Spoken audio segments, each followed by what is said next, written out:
നമസ്കാരം. പ്രൈം ഡിബേറ്റിലേക്ക് സ്വാഗതം. ഇന്നലെ വരെ ഈ ചാനൽ ചർച്ചയിൽ CPMന്റെ നാവായിരുന്നു റെജി ലൂക്കോസ്. BJPയെ ഫാസിസ്റ്റ് എന്ന് വിളിച്ചു, കേന്ദ്ര സർക്കാരിനെതിരെ വാദിച്ചു. CPMന്റെ ഔദ്യോഗിക ലൈൻ ഒരക്ഷരം പോലും തെറ്റാതെ പറഞ്ഞു. പക്ഷേ ഇന്ന് നേരം പുലർന്നപ്പോൾ റെജി ലൂക്കോസ് BJPയിൽ. ഇത് വ്യക്തിപരമായ അഭിപ്രായ മാറ്റമാണോ, അതോ CPM BJP തമ്മിലുള്ള അദൃശ്യ രാഷ്ട്രീയ വഴിത്താരയുടെ തെളിവോ? ഇന്നലെ വരെ ശത്രുവായിരുന്ന പാർട്ടിയിൽ ഇന്നെങ്ങനെ ഇത്ര എളുപ്പത്തിൽ ഇടം കിട്ടി? സഹയാത്രികർ വഴിമാറുമ്പോൾ CPMന്റെ രാഷ്ട്രീയ നൈതികത ഇവിടെ ചോദ്യം ചെയ്യപ്പെടുന്നില്ലേ? ഇത്രയും വർഷം പറഞ്ഞത് രാഷ്ട്രീയമായിരുന്നോ അല്ലെങ്കിൽ വാടകവാദങ്ങളായിരുന്നു? CPMന്റെ സഹയാത്രികർ ഒരൊറ്റ വിളിക്ക് BJPയിലേക്ക് നടക്കാൻ കാത്തിരിക്കുകയാണോ? ഒറ്റച്ചാട്ടത്തിന് BJP എന്ന് കോൺഗ്രസിനെ കളിയാക്കിയത് കേരളത്തിന്റെ മുഖ്യമന്ത്രിയാണ്. കോൺഗ്രസുകാരുടെ പാർട്ടി മാറ്റത്തെ അധികാരമോഹവും അവസരവാദവും എന്ന് പരിഹസിച്ച അതേ മുഖ്യമന്ത്രി ഇന്നൊരു ചോദ്യം ഒഴിവാക്കാൻ കഴിയുമോ? ഇന്നലെ വരെ CPMന്റെ വാദമുഖങ്ങളായിരുന്നവർ, ചാനൽ ചർച്ചയിലെ സഹയാത്രികർ ഇന്ന് തുറന്നടിച്ച് BJPയിലേക്ക് നടക്കുമ്പോൾ ഇതിനെ മുഖ്യമന്ത്രി എങ്ങനെ വിശേഷിപ്പിക്കും? ഇന്നലെ വരെ ശത്രുവായിരുന്നവർ ഇന്ന് സ്വാഗതം പറഞ്ഞ് ചേർത്ത് നിർത്തുന്ന BJP, ഒറ്റച്ചാട്ടത്തിന് തയ്യാറെടുക്കുന്ന അവരുടെ രാഷ്ട്രീയ വേട്ടയുടെ ഭാഗമല്ലേ ഈ ചേർക്കലുകൾ? നിലപാടുകൾ മാറ്റിയവരെ ചേർത്ത് പിടിച്ചാൽ BJP ശക്തമാകുമോ? പ്രൈം ഡിബേറ്റ് ചർച്ച ചെയ്യുന്നു. സഹയാത്രികർ CPMന് ബാധ്യതയോ?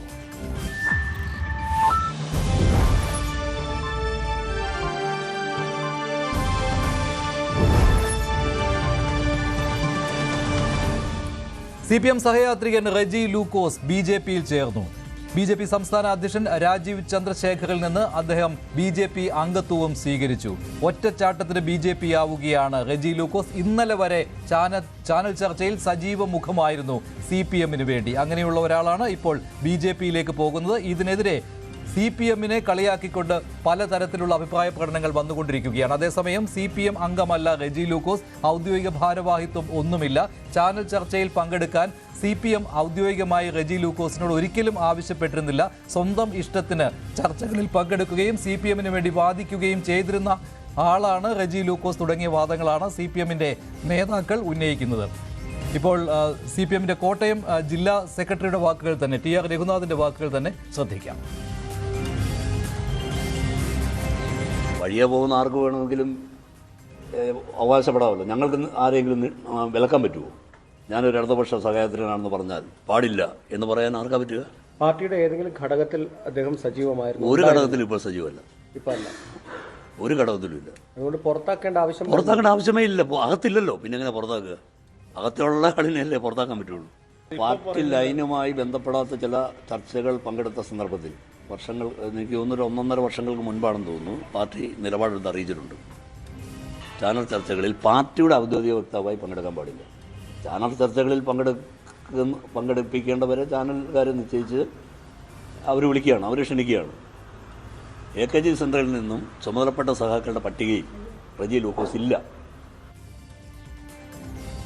ഇതാണ് പാർട്ടിയുടെ ഔദ്യോഗിക നിലപാട്. ശ്രീ ശ്രീജിത് പണിക്കർ, ശ്രീ CK ഷാക്കിർ, അഡ്വക്കേറ്റ് ബൽദേവ് സച്ചിദാനന്ദൻ, ശ്രീ ജിതിൻ ദേവ് എന്നിവർ പങ്കെടുക്കുകയാണ്. റെജി ലൂക്കോസ് നേരത്തെ പ്രതികരിച്ചിരുന്നു, അതിലേക്ക് വരാം. അതിനു മുമ്പ് ശ്രീ ശ്രീജിത് പണിക്കർ എങ്ങനെ കാണുന്നു ഇപ്പോൾ റെജി ലൂക്കോസിന്റെ ഈ ഒറ്റച്ചാട്ടത്തിന് BJPയിലേക്കുള്ള പോക്കിനെ? പാർട്ടി തള്ളിക്കളയുകയാണ്, പാർട്ടിക്ക് ഒരു ബന്ധവും ഇദ്ദേഹവുമായി ഇല്ല എന്നാണ്. പക്ഷേ ഇത്രയും വർഷങ്ങൾ പാർട്ടിക്ക് വേണ്ടി വാദിച്ച ഒരാളെ ഒരിക്കലും അത് പാർട്ടിക്കാരനല്ല എന്ന രീതിയിൽ മാറ്റി നിർത്തിയിട്ടില്ല. CPMന്റെ ഔദ്യോഗിക പരിപാടികളിൽ ക്ഷണിതാവായിട്ട് വന്നിട്ടുണ്ട്. അതുമാത്രമല്ല, അദ്ദേഹം തന്നെ അവകാശപ്പെട്ടിരുന്നത് 2021 കടുത്തുരുത്തി ഏരിയ സമ്മേളനത്തിൽ നിന്ന് തെരഞ്ഞെടുക്കപ്പെട്ട് ജില്ലാ സമ്മേളന പ്രതിനിധിയായിട്ട് പോയിട്ടുള്ള ആളാണ് എന്നൊക്കെയാണ്. ഇതൊക്കെ പാർട്ടി ഇപ്പോൾ മാറ്റി പറയുന്നുമുണ്ട്. ശ്രീജിത്ത്.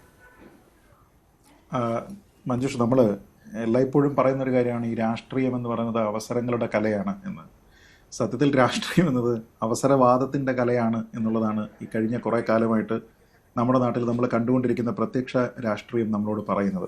ഇത് പൂർണ്ണമായിട്ടും രാഷ്ട്രീയ അവസരവാദം എന്നല്ലാതെ മറ്റൊന്നും പറയാനില്ല. കാരണം ഏതെങ്കിലും പ്രത്യേകമായിട്ടുള്ള ഒരു ആശയത്തിൻ്റെ പുറത്തുണ്ടായിരിക്കുന്ന ഒരു ഐഡിയോളജിക്കൽ ഷിഫ്റ്റ് എന്നോ പാർട്ടിയുടെ ഏതെങ്കിലും ഒരു പ്രധാനപ്പെട്ട നിലപാടുമായി ബന്ധപ്പെട്ട് ഒരു വ്യത്യസ്ത അഭിപ്രായം ഉണ്ടാകുമ്പോൾ അതിൻ്റെ പുറത്തുണ്ടാകുന്ന ഒരു വിവാദത്തിൻ്റെ പുറത്ത് എന്നോ ഒന്നും തന്നെ പറയാനായിട്ട് കഴിയുന്നതല്ല. ഏതാണ്ട് 2 ദിവസം മുമ്പ് വരെ പാർട്ടിക്ക് വേണ്ടിയിട്ട് അദ്ദേഹം ഘോരഘോരം ചാനൽ ചർച്ചകളിൽ വന്നിരുന്ന് സംസാരിച്ചയാളാണ്. പിണറായി വിജയൻ 3ാം തവണയും ഭരണ തുടർച്ച നേടും എന്ന തരത്തിലുള്ള ആശയങ്ങളും അഭിപ്രായങ്ങളും പറഞ്ഞതാണ്. അപ്പോൾ അങ്ങനെയുള്ള ഒരു വ്യക്തിക്ക് രാഷ്ട്രീയ അവസരവാദമല്ലാതെ പെട്ടെന്ന് എങ്ങനെയാണ് അദ്ദേഹം ഇത്രയും കാലം എതിർത്തുകൊണ്ടിരുന്ന, അദ്ദേഹം ഇത്രയും കാലം എന്തൊക്കെ രീതിയിൽ മാന്യമായിട്ടാണ് പൊതുവെ അദ്ദേഹം സംസാരിക്കുക. അപ്പോൾ മാന്യമായിട്ടാണെങ്കിലും അദ്ദേഹം അധിക്ഷേപിച്ചിരുന്ന ഒരു രാഷ്ട്രീയ പ്രസ്ഥാനത്തിലേക്ക് അദ്ദേഹത്തിന് പോകാനായിട്ടുള്ള മതിയായ കാരണങ്ങൾ എങ്ങനെയാണ് ഉടലെടുത്തത് എന്നതിനെക്കുറിച്ച് സത്യത്തിൽ എനിക്കറിയില്ല. കാരണം അങ്ങനെ ആയിരുന്നുവെങ്കിൽ അദ്ദേഹത്തിൻ്റെ ഭാഗത്ത് നിന്ന് ഏതെങ്കിലും തരത്തിൽ ഒരു ബ്രേക്ക് എടുക്കുന്നതായിട്ടോ ഒരു ബഫർ പീരീഡ് അദ്ദേഹം മറ്റൊരു ഐഡിയോളജിയിലേക്ക് പോകുന്നതിന് മുമ്പ് എടുക്കുന്നതായിട്ടോ ഒന്നും കണ്ടില്ല. 2 ദിവസത്തിന് മുമ്പും അദ്ദേഹം ചാനൽ ചർച്ചയിൽ കോരം അദ്ദേഹം ഏത് പ്രസ്ഥാനത്തിന് വേണ്ടിയിട്ടാണോ പ്രവർത്തിക്കുന്നത് അവിടെ തന്നെ പങ്കെടുത്തയാളാണ്. കഴിഞ്ഞ ആഴ്ചയും എനിക്ക് തോന്നുന്നു മഞ്ജുഷ് നമ്മളെല്ലാവരും കൂടി ചർച്ചകളിലൊക്കെ തന്നെ പങ്കെടുത്തതാണ്. അപ്പോൾ അതിൽ ഞാൻ ഈ പറഞ്ഞതുപോലെ സാധാരണ ഒരു രാഷ്ട്രീയ നേതാവിന് ഉണ്ടാകുന്ന ഒരു ഷിഫ്റ്റ് ഉണ്ടല്ലോ, ഒരു പൊളിറ്റിക്കൽ ഷിഫ്റ്റ്, അങ്ങനെ ഉണ്ടാകുന്ന ഒരു തരത്തിലുള്ള ഷിഫ്റ്റും അദ്ദേഹത്തിൻ്റെ ഭാഗത്തു നിന്ന് കാണുന്നില്ല. തന്നെയല്ല, അദ്ദേഹം തന്നെ പറയുന്നത് 10-35 വർഷമായിട്ട് അദ്ദേഹം പാർട്ടിയുടെ ആളായിട്ട് പ്രവർത്തിക്കുന്നുണ്ട്. പാർട്ടിയുടെ അംഗമല്ല എന്ന് പാർട്ടി പറയുമ്പോഴും CPM-ൻ്റെ തന്നെ ആളാണ് എന്നും അംഗത്വമുള്ള ആളാണ് എന്ന മട്ടിലുമാണ് അദ്ദേഹം സംസാരിക്കുന്നത്. പിന്നെ ഇങ്ങനെ പെട്ടെന്ന് ഒരു ദിവസം ഒരു സുപ്രഭാതത്തിൽ ഉണർന്നെണീറ്റ ഉടനെ തന്നെ ഇതുവരെ സ്വീകരിച്ചിരുന്ന 3.5 പതിറ്റാണ്ട് സ്വീകരിച്ചിരുന്ന ആശയത്തിനെയൊക്കെ തന്നെ വിഴുങ്ങിയതിന് ശേഷം ഇതുവരെ എതിർത്തിരുന്ന ആശയത്തിനെ പുൽകാനായിട്ട് ഒരാൾക്ക് എങ്ങനെയാണ് സാധിക്കുക എന്നതൊക്കെ തന്നെ ഈ അടുത്ത കാലത്ത് തന്നെയുള്ള ചില രാഷ്ട്രീയ പ്രവർത്തകരുടെ ഷിഫ്റ്റ് ഉണ്ടായപ്പോൾ നമ്മളൊക്കെ തന്നെ വളരെ കാര്യമായിട്ട് ചർച്ച ചെയ്തിരുന്ന ഒരു കാര്യമാണെന്ന് താങ്കൾ ഓർക്കുന്നുണ്ടാകും. അപ്പോൾ അത്ര എളുപ്പമാണ് ഈ ആൾക്കാർക്കൊക്കെ ഒരു നിലപാട് സ്വീകരിക്കുക, എന്നിട്ട് ആ നിലപാടിൽ ഉറച്ചു നിൽക്കുന്നു എന്ന് പറയുക, പക്ഷേ പെട്ടെന്ന് ഒരു ഷിഫ്റ്റ് ഉണ്ടാവുക എന്നൊക്കെ പറയുന്നത് അത്രത്തോളം എളുപ്പമാണ് ഈ രാഷ്ട്രീയക്കാർക്ക് എന്നുള്ളതാണ് ഇതിന്റെ ഇതിനകത്ത് BJP-യുടെ കാര്യം നോക്കുകയാണെങ്കിൽ ഇങ്ങനെ ഒരാളെ സ്വീകരിക്കുന്നത് അത് BJP-ക്ക് ബാധ്യതയാകുമോ താങ്കളുടെ ഒരു വിലയിരുത്തലിൽ? അല്ല, CPM-ന് ഏതെങ്കിലും സമയത്ത് അദ്ദേഹം ഒരു അഡ്വാൻറ്റേജ് ആയിട്ട് എനിക്ക് തോന്നിയിട്ടില്ല. റെജി ലൂക്കോസ് CPM-നെ പിന്താങ്ങിക്കൊണ്ടാണ് ചർച്ചകളിൽ പങ്കെടുക്കുന്നത് എങ്കിലും ഏതെങ്കിലും ഒരു സമയത്ത് അദ്ദേഹത്തിന്റെ ഏതെങ്കിലും ഒരു ചർച്ച കൊണ്ട് CPM-ന് എന്തെങ്കിലും തരത്തിലുള്ള ഗുണമുണ്ടായതായിട്ട് ഞാൻ കണ്ടിട്ടില്ല. മറിച്ച് എല്ലായ്പ്പോഴും പാർട്ടിയെ പ്രതിരോധത്തിൽ നിന്ന് കൂടുതൽ പ്രതിരോധത്തിലേക്ക് എത്തിക്കുന്ന തരത്തിലുള്ള ചർച്ചകളാണ് അദ്ദേഹത്തിന്റെ ഭാഗത്തു നിന്നുണ്ടായത്. അതിലേറ്റവും പ്രധാനപ്പെട്ട കാര്യമെന്ന് പറയുന്നത് തന്നെ പലപ്പോഴും റെജി ലൂക്കോസിനെ പോലെയുള്ള ആൾക്കാരൊക്കെ തന്നെ ചർച്ചകളിൽ പങ്കെടുക്കുന്ന എപ്പോഴാണ് CPM-ന് വളരെ വലിയ പ്രതിരോധം നേരിടേണ്ടി വരുന്ന ഒരു സമയത്താണ്. അതുകൊണ്ട് തന്നെ CPM-ന്റെ ഔദ്യോഗിക വക്താക്കളൊന്നും തന്നെ പലപ്പോഴും ചർച്ചകളിൽ പങ്കെടുക്കാതിരിക്കുന്ന സമയത്തൊക്കെയാണ് റെജി ലൂക്കോസും അല്ലെങ്കിൽ അങ്ങനെയുള്ള പല ഇടതുപക്ഷ അനുഭാവികളായിട്ടുള്ള ഇടതുപക്ഷ സഹയാത്രികളായിട്ടുള്ള ആൾക്കാരൊക്കെ തന്നെ ചർച്ചകളിലൊക്കെ പങ്കെടുക്കുന്നത്. ആ സമയത്തൊക്കെ തന്നെ ഓൾറെഡി ഡിഫൻസിലിരിക്കുന്ന ഒരു പാർട്ടിയെ കൂടുതൽ പ്രതിരോധത്തിലേക്ക് കൊണ്ടുപോവുക എന്നതിനപ്പുറത്തേക്ക് ഒരു അഡ്വാൻറ്റേജസ് ആയിട്ടുള്ള ഒരു പൊസിഷനൊക്കെ സൃഷ്ടിച്ചതായിട്ട് എൻ്റെ ഓർമ്മയിലില്ല. അപ്പോൾ അങ്ങനെയുള്ള ട്രാക്ക് റെക്കോർഡുള്ള ഒരു വ്യക്തിക്ക് BJP പോലെയുള്ള ഒരു പ്രസ്ഥാനത്തിലേക്ക് പോയിട്ട് അതേ റോളിൽ എത്ര കണ്ട് ശോഭിക്കാൻ കഴിയും എന്നതും എനിക്കറിയില്ല. കാരണം സ്വാഭാവികമായിട്ടും അദ്ദേഹം അങ്ങനെ ഒരു റോളിലേക്ക് പോയി കഴിഞ്ഞാൽ അദ്ദേഹം സംസാരിച്ച് തുടങ്ങുന്ന സമയത്ത് തന്നെ അദ്ദേഹം ഇത്രയും കാലം പറഞ്ഞിരുന്ന കാര്യങ്ങളെല്ലാം തന്നെ അദ്ദേഹത്തിനെതിരെ നിൽക്കുന്നതാണ്. വളരെ കൗതുകകരമാണ്. ഇപ്പോൾ അദ്ദേഹത്തിൻ്റെ ഫേസ്ബുക്ക് പേജൊക്കെ നമ്മളൊന്ന് എടുത്ത് നോക്കിക്കഴിഞ്ഞാൽ അദ്ദേഹം പറഞ്ഞിരിക്കുന്ന പല കാര്യങ്ങളുണ്ട്. ഈ അടുത്ത 2 മാസത്തിനുള്ളിൽ തന്നെ അദ്ദേഹം ഫേസ്ബുക്കിൽ BJP വിരുദ്ധമായിട്ട് എന്തൊക്കെ കാര്യങ്ങളാണ് പോസ്റ്റ് ചെയ്തത് എന്ന് ആലോചിച്ച് നോക്കുക. ഇന്ത്യയിൽ 24 കോടി ജനം പട്ടിണിയിൽ കഴിയുകയാണ് എന്ന് പറഞ്ഞുകൊണ്ട് നരേന്ദ്രമോദിയുടെ ചിത്രം വെച്ചുകൊണ്ടാണ് അദ്ദേഹം ഒരു പോസ്റ്റ് ഷെയർ ചെയ്തിരുന്നത്. അതേ വ്യക്തി തന്നെ ഇന്ന് പറയുന്നത് എന്താണ്?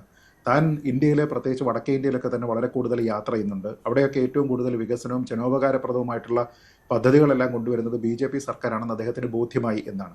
ഏത് സമയത്താണ്? ഇന്നലത്തെ മിനിഞ്ഞാത്തെ ചർച്ച കഴിഞ്ഞിട്ട് ഇന്നലെയാണോ അദ്ദേഹം വടക്കേ ഇന്ത്യയിൽ യാത്ര ചെയ്തതെന്ന് എനിക്കറിയില്ല. കാരണം അതുവരെയുള്ള അദ്ദേഹത്തിൻ്റെ ബോധ്യമാണ് ഇതിൽ പറഞ്ഞിരിക്കുന്നത്.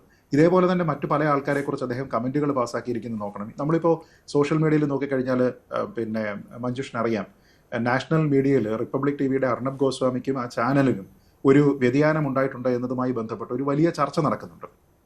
ആ ചർച്ചയിൽ ജോയിൻ ചെയ്തുകൊണ്ട് ഇദ്ദേഹം പറഞ്ഞിരിക്കുന്ന ഒരു പോസ്റ്റ് ഏറ്റവും റീസെൻ്റ് ആണല്ലോ.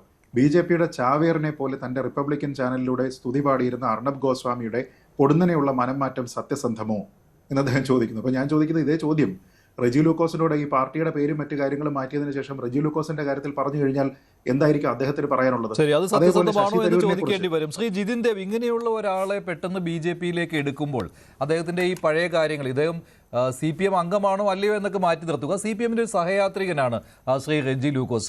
CPM-ന്റെ നാവായിട്ട് പ്രവർത്തിച്ചിരുന്ന ആളാണ്. CPM ഏറ്റവും കൂടുതൽ പ്രതിരോധത്തിലാവുന്ന സമയങ്ങളിലെല്ലാം ഇദ്ദേഹം പാർട്ടിയെ രക്ഷിക്കുന്നതിന് വേണ്ടി ചാനൽ ചർച്ചകളിൽ വന്നിരിക്കുന്ന ആളുമായിരുന്നു. അപ്പോൾ അദ്ദേഹം പെട്ടെന്നൊരു സുപ്രഭാതത്തിൽ BJP-യുടെ നാവായി മാറാൻ പോകുന്നു എന്ന് പറയുമ്പോൾ അത് ദഹിക്കാൻ പറ്റാത്ത ഒരു കാര്യമാണ്. എങ്ങനെ BJP ഇദ്ദേഹത്തെ ഒരു പാർട്ടിയുടെ ഒരു അസറ്റ് എന്ന രീതിയിൽ കാണും?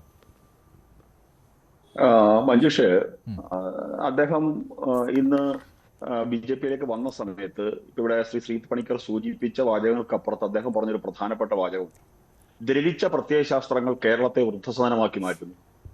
അത് കഴിഞ്ഞ കുറെ കാലമായിട്ട് BJP-യുടെ സംസ്ഥാന അധ്യക്ഷൻ ശ്രീ രാജീവ് ചന്ദ്രശേഖർ പറഞ്ഞുകൊണ്ടിരിക്കുന്ന കാര്യമാണ്. കാരണം കേരളത്തിന്റെ പുതുതലമുറ യുവാക്കൾ ജോലി തേടി തൊഴിൽ തേടിയും പഠനത്തിനുമൊക്കെ പുറത്തേക്ക് പോകേണ്ട സാഹചര്യം.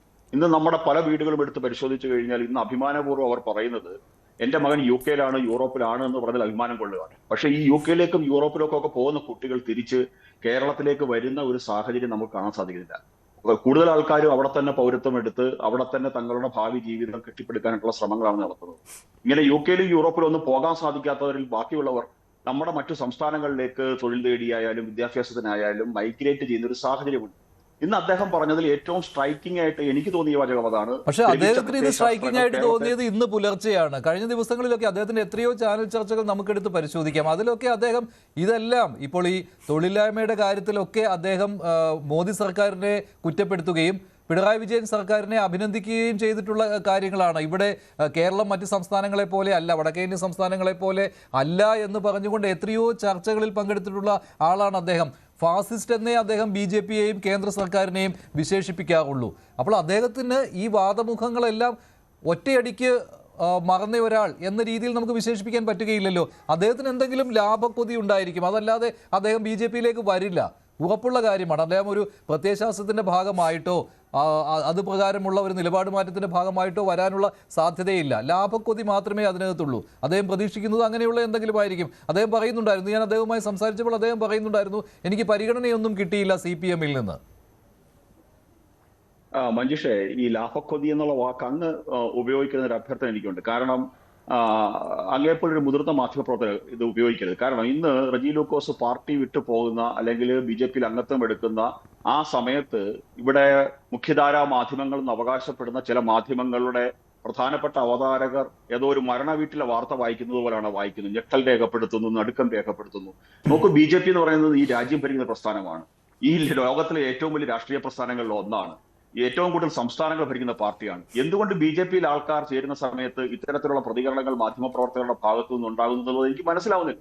BJP-യിലേക്ക് ചേരുന്നത് ഏതോ വലിയ പാതകം എന്ന രീതിയിൽ അവതരിപ്പിക്കാനാണ് ചില മാധ്യമങ്ങൾ നറേറ്റീവുകൾ സൃഷ്ടിച്ചുകൊണ്ടിരിക്കുന്നത്. അങ്ങനെയല്ല ഞാൻ ഉദ്ദേശിച്ചത്. ശ്രീ ജിതിൻ ദേവ്, താങ്കളും കണ്ടിട്ടുള്ളതാണല്ലോ റെജി ലൂക്കോസ് ചാനൽ ചർച്ചകളിൽ വന്ന് ഇരുന്ന് പറയുന്ന കാര്യങ്ങൾ. പാർട്ടിയെ പ്രതിരോധത്തിലാക്കുവാനേ അദ്ദേഹത്തിന്റെ ചർച്ചകൾ സഹായകരമായിരുന്നിട്ടുള്ളൂ പലതവണയും. അത് താങ്കളും അദ്ദേഹത്തിനെതിരെ ചർച്ചകളിൽ പങ്കെടുത്തിട്ടുള്ള ആളാണല്ലോ. അദ്ദേഹത്തിന്റെ വാദങ്ങൾ അത് ഏതറ്റം വരെ പോകാറുണ്ട് എന്ന് താങ്കൾക്ക് അറിയാവുന്ന കാര്യമാണല്ലോ. അപ്പോൾ അങ്ങനെ ഒരാളെ സ്വീകരിക്കുന്നതിനെ കുറിച്ചാണ് ഞാൻ പറഞ്ഞത്, അല്ലാതെ BJP-യിലേക്ക് ആരെങ്കിലും വരുന്നതിനെ കുറിച്ചല്ല. മഞ്ജുഷേ, ഞാനും അങ്ങയ്ക്കൊപ്പം തന്നെ റജി ലൂക്കോസുമായിട്ട് കുറേയധികം ചർച്ചകൾ ഇരുന്നിട്ടുണ്ട്. പക്ഷെ ഞാൻ ആ ചർച്ചകളിൽ നിന്ന് മനസ്സിലാക്കിയ അദ്ദേഹം ഒരു ഇരുത്തം വന്ന അന്തം കമ്മി അല്ലെന്നുള്ളതാണ്. കാരണം അതിന് ഏറ്റവും വലിയ ഉദാഹരണമായിട്ട് ഞാൻ പറയാം. ശബരിമലയിലെ തീവെട്ടിക്കുള്ള സമയത്ത് അദ്ദേഹം നടത്തിയ ചർച്ചകളിൽ അദ്ദേഹം ഈ തെറ്റുകാരെ മുഴുവൻ തള്ളിപ്പറയാൻ തയ്യാറായ വ്യക്തിയാണ്. ഇവിടെ CPM-ന്റെ നേരത്തെ നിങ്ങൾ കാണിച്ച കോട്ടയത്തെ ജില്ലാ സെക്രട്ടറി പറയുന്നത് പോലെ പാർട്ടി നിശ്ചയിച്ച സഖാക്കന്മാർ വന്നിരുന്ന് ഇവിടെ ശബരിമല സ്വർണ്ണക്കൊള്ളയെ തീവെട്ടിക്കൊള്ളയെ ന്യായീകരിക്കുകയായിരുന്നു. പക്ഷെ അതിന്റെ ഒരു പരിധി വരെയെങ്കിലും അതിനെ തെള്ളിപ്പറയാൻ തയ്യാറായ ഒരു ഇടതുപക്ഷ സഹയാത്രികൻ ആണ് ശ്രീ റജി ലൂക്കോസ്. അതേപോലെ തന്നെ ഇപ്പോൾ തള്ളി പറഞ്ഞുകൊണ്ടിരിക്കുകയാണ്. ഇപ്പൊ പിണറായി വിജയനെ തള്ളി പറയുന്ന ശ്രീ ഹസ്കർ. ഇവരൊക്കെ ചില നിലപാടുകൾ എടുക്കുന്നുണ്ടായിരുന്നു, അത് നമുക്കില്ലെന്ന് പറയാം. പക്ഷെ CPM-ൽ നിഷേധിക്കാൻ സാധിക്കും. ഇവരൊന്നും ഞങ്ങൾക്കൊപ്പം അല്ല, ഇവരൊക്കെ പുറത്തു നിൽക്കുന്ന ആൾക്കാരാണ്, ഞങ്ങൾ എങ്ങനെ പുറത്താക്കും എന്നുള്ളതൊക്കെ അതൊക്കെ രണ്ടാമത്തെ കാര്യമാണ്. പക്ഷേ ശ്രീ റജി ലൂക്കോസിന് ഇത്തരത്തിൽ ഒരു നിർണായക തീരുമാനം എടുക്കാൻ തോന്നി. പിന്നെ റജി ലൂക്കോസ് മാത്രമല്ലല്ലോ മഞ്ജുഷ, ഇതേപോലെ ഒരു സുപ്രഭാതത്തിൽ കളം മാറ്റി ചവിട്ടിയ ആൾക്കാർ ഇപ്പം ഇവിടെ നിന്ന് പോയിട്ട് BJP-യിൽ നിന്ന് പോയിട്ട് അപ്പുറത്ത് പോയി ഘോരം BJP എന്ന് പറയുന്ന സംഘടനയെ ഞാൻ പ്രവർത്തിച്ചിട്ടില്ല എന്ന മട്ടിൽ വാദിക്കുന്ന ചില ആൾക്കാരുണ്ടല്ലോ. അപ്പൊ അവരുടെയൊക്കെ രാഷ്ട്രീയ നിലപാട് എന്താണ് അത് നാം പരിശോധിക്കണം. ഈ നിരീക്ഷകർ നിറം മാറുന്നു എന്നുള്ള ചോദ്യമാണ് ഇപ്പോൾ വരുന്നത്. താങ്കളോടും അങ്ങനെ ചോദിക്കുന്നുണ്ടാവും പലരും. ഈ തദ്ദേശ തെരഞ്ഞെടുപ്പ് തോൽവിയോടുകൂടി ഈ മൂന്നാം LDF സർക്കാർ സാധ്യമാകുമോ എന്നുള്ള ചോദ്യം ഉയരുന്ന ഈ ഘട്ടത്തിൽ ആ സമയത്തുള്ള ഒരു നിറമാറ്റമാണോ ഇത്? അങ്ങനെയും പറയാൻ കഴിയുമല്ലോ, ഇനി നിന്നിട്ട് കാര്യമില്ല എന്നുള്ള രീതിയിൽ. ഞാൻ ആദ്യമായിട്ട് പറഞ്ഞിട്ട് ഞാനൊരു CPM-കാരനല്ല. പക്ഷേ ഇടത് നിരീക്ഷകനെ നിങ്ങൾ എഴുതി കാണിക്കുന്നെങ്കിലും എനിക്ക് വ്യക്തമായ ഒരു പൊളിറ്റിക്സ് ഉണ്ട്. ഞാൻ ഇടതുപക്ഷത്തിലുള്ള RSP ലെനിനിസ്റ്റ് എന്ന പാർട്ടിയുടെ സ്റ്റേറ്റ് സെക്രട്ടറി. ആദ്യം മുതലേക്ക് എഴുതി കാണിക്കുന്നു, ഞാൻ അതിനകത്ത് വ്യക്തമൊന്നും വരുത്തിയിട്ടു. ഇവിടെ റജി ലൂക്കോസ് ഇടതുപക്ഷത്തിന് വേണ്ടി സമഗ്രമായിട്ട് വാദിക്കുന്ന ഒരാളായിരുന്നു. അദ്ദേഹം നേരത്തെ പാർട്ടിയുടെ അംഗമായിരുന്നാണ് അറിയപ്പെടുന്നത്. എനിക്ക് വ്യക്തമായിട്ട് അറിയില്ല. അദ്ദേഹം ഒരു സുപ്രഭാതത്തിൽ, അതാണ് അവതാരകൻ പറഞ്ഞതുപോലെ, സാധാരണ ചിലരൊക്കെ ഒരു പാർട്ടി വിട്ടു മാറുകയോ മുന്നണി വിട്ടു മാറുകയോ അതിന് ബ്രേക്ക് ഉണ്ടാകും. കുറേ സമയത്ത് അവർ നിശബ്ദരായിട്ട് നിന്നതിന് ശേഷമാണ് അവർ ഒരു മുന്നണി വിട്ടോ പാർട്ടി വിട്ടോ മാറുന്നത്. ഇത് ഇന്നലെ വരെ ഇടതുപക്ഷത്തിൻ്റെ ഒരു വക്താവായിട്ടിരുന്നിട്ട് പെട്ടെന്ന് രാവിലെ ഏറ്റവും ആർക്ക് വേണ്ടിയാണോ വാദിച്ചുകൊണ്ടിരുന്നത് അവരെ തള്ളി പറയുകയും ആർക്കെതിരെയാണോ വാദിച്ചുകൊണ്ടിരുന്നത് അവരെ പുകഴ്ത്തി പറയുകയും ചെയ്തുകൊണ്ട് ഒരു സുപ്രഭാതത്തിൽ മാറുമ്പോൾ തീർച്ചയായിട്ടും അതിനാർക്കും സംശയമുണ്ടാകും. ഇതിൻ്റെ പിന്നിൽ എന്തെങ്കിലും വാഗ്ദാനങ്ങളുണ്ടോ, എന്തെങ്കിലും സ്ഥാനമോഹങ്ങളുടെ കാര്യങ്ങളോ അല്ലെങ്കിൽ ഇതിൻ്റെ പിന്നിലുണ്ടോ എന്ന് സ്വാഭാവികമാണ്. അതിനെ നമുക്ക് തള്ളി പറയാൻ പറ്റില്ല. അല്ലാത്തവർ വളരെ ക്രമാതീതമായിട്ട് താത്വികമായിട്ടോ അല്ലെങ്കിൽ തത്വശാസ്ത്രപരമായിട്ടുള്ള വ്യതിചലനങ്ങളിലൂടെ ഇങ്ങനെ സംഭവിക്കാറുണ്ട്. ഇവിടെ തത്വശാസ്ത്രപരമായ വ്യതിചലനങ്ങളൊന്നും ഉണ്ടാവേണ്ട സാഹചര്യമായിട്ടില്ല. അപ്പോൾ തീർച്ചയായിട്ടും ഇതിന്റെ പിന്നിൽ എന്തോ ഒരു മോട്ടീവ് ഉണ്ട്. വക്കീലന്മാരുടെ ഭാഷയിൽ പറഞ്ഞാൽ ഒരു ഇന്റൻഷൻ അല്ലെങ്കിൽ ഒരു മോട്ടീവ് ഒക്കെ വരാം. തിരിച്ചറിവാണെന്ന് എന്നാലും പറയാമല്ലോ, തിരിച്ചറിവുണ്ടായി എന്നും പറയാം. തിരിച്ചറിവെന്ന് പറയാനതിനെ പറ്റില്ല. കാരണം കപ്പലിലിരുന്നവൻ അതെടുത്ത സാധനത്തിന് സഹിക്കവയാതൊരു കവിതയ്ക്കകത്ത് പറയുന്നുണ്ടല്ലോ, കപ്പലിരുന്ന കല്ലോല കരാളമം കടലിൽ ചാടിക്കൊണ്ട്. കപ്പലിൽ സ്വാതന്ത്ര്യം സഹിക്കവയ്യാതെ കടലിലേക്ക് എടുത്ത് ചാടുന്നത് പോലെയാണ് ഇടതുപക്ഷ പ്രസ്ഥാനങ്ങളിൽ നിന്ന് BJP പോലുള്ള ഫാസിസ്റ്റ് പ്രസ്ഥാനങ്ങളിലേക്ക് പോകുന്നത്. അപ്പൊ അതുകൊണ്ട് തിരിച്ചറിവെന്ന് തന്നെ പറയാൻ പറ്റില്ല. ഇതൊരു താൽക്കാലികമായിട്ടുള്ള എന്തെങ്കിലും ഒരു പ്രചോദനമായിരിക്കും. ഞങ്ങളുടെ വക്കീലന്മാരുടെ ഭാഷയിൽ പറഞ്ഞാൽ ഒരു സഡൻ പ്രൊവക്കേഷൻ. കാര്യം ഇതൊരു സ്ലോ പ്രോസസ് ആയിരുന്നില്ലല്ലോ. ശ്രീ തവടിക്കരൊക്കെ പറഞ്ഞ പോലെ ഇന്നലെ വരെ അദ്ദേഹം ഇടതുപക്ഷത്തിന്റെ വക്താവായിരുന്നു. ഒരു സൂര്യൻ ഒന്ന് അസ്തമിച്ച് ഉദിച്ചു ചേരുമ്പോൾ ഉണ്ടാകുന്ന ഒരു മനമാറ്റം എന്ന് പറയുന്നത് സഡൻ പ്രൊവക്കേഷനാണ്. അതിന്റെ പിന്നിൽ എന്തെങ്കിലും ടെംപ്ടേഷനോ അല്ലെങ്കിൽ അതുപോലെയുള്ള കാര്യങ്ങളോ വാഗ്ദാനങ്ങളോ ഒക്കെ ഉണ്ട്. അതിലേക്ക് ഞാൻ പോകുന്നില്ല. അതൊക്കെ വ്യക്തിയുടെ താല്പര്യമാണ്. കാരണം രാഷ്ട്രീയം പലരും മാറാറുണ്ട്. എത്രയോ നേതാക്കന്മാരുടെ കരുണാനിധിയുടെ മകൻ മാറി BJP പോയിരിക്കുന്നു. ശ്രീ K കരുണാകരന്റെ മകള് BJP പോയിരിക്കുന്നു.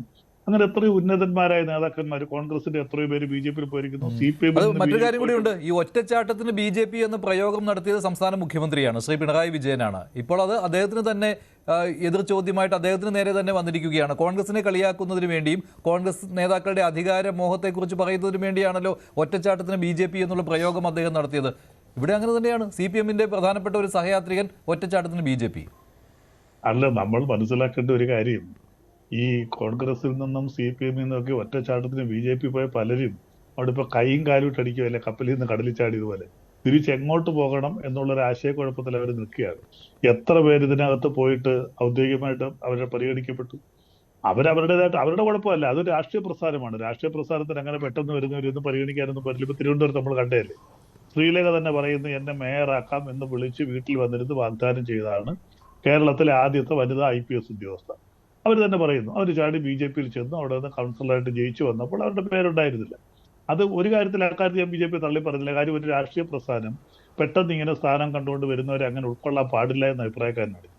കാരണം രാഷ്ട്രീയത്തിൽ വർഷങ്ങളായിട്ട് V. രാജേഷ് എൻ്റെ ഒരു സുഹൃത്താണ്, അദ്ദേഹം വർഷങ്ങളായിട്ട് BJP-യിൽ പ്രവർത്തിക്കുന്നു. അങ്ങനെ ഒരു മുതിർന്ന പ്രവർത്തകർ നിൽക്കുമ്പോൾ അദ്ദേഹത്തെ മാറ്റിക്കൊണ്ട് ഒരു സ്ഥാനത്തിന് വേണ്ടി അവർ വന്ന് മോഹിപ്പിച്ചിട്ടാണെങ്കിൽ പോലും അവർ വന്നത് മേയർ എന്ന ഒരു സ്ഥാനത്തിന് വേണ്ടിയാണ് ഒരു സീനിയർ IPS ഓഫീസർ വരുന്നത്. അപ്പോൾ അവരെ പരിഗണിക്കാൻ പാടില്ല. അത് വഞ്ചനയുണ്ടോ എങ്കിൽ പോലും പരിഗണിക്കാൻ പാടില്ല എന്ന അഭിപ്രായക്കാരൻ തന്നെയാണ് ഞാൻ. കാരണം അങ്ങനെ അതൊരു ഒരു കാര്യമായിരിക്കണം. മറ്റുള്ളവർക്ക് ഇനി പുറകെ ചാടി വരുന്നവർക്ക് ഇതൊരു മാതൃകയായിരിക്കണം. പെട്ടെന്ന് ഇങ്ങോട്ട് ചാടി വന്നാൽ ഞങ്ങൾ സ്വീകരിക്കും. ഇവിടെ പലരും വന്ന് പറയുന്നുണ്ടല്ലോ, പലരും ഞങ്ങളെയൊക്കെ സ്വീകരിക്കാമെന്ന്. എനിക്കറിയാം, ചെന്ന് കഴിഞ്ഞാൽ നമ്മുടെ മുന്നിൽ ഒരുപാട് അനുഭവങ്ങളുണ്ട്. ചെല്ലുന്നവരെ ആദ്യം മാലയിട്ട് ശരി, അതിപ്പോൾ റെജി ലൂക്കോസിന് ഏത് പരിഗണനയാണ് കിട്ടുന്നതെന്ന് നമുക്ക് കാത്തിരുന്ന് കാണാം. ശ്രീ ഷാക്കിർ, പക്ഷെ നിങ്ങൾ പറയുന്നത് ഇതെന്തൊരു അന്തർധാര എന്ന രീതിയിലാണ്. ഇതെങ്ങനെയാണ് അന്തർധാരയാവുന്നത്?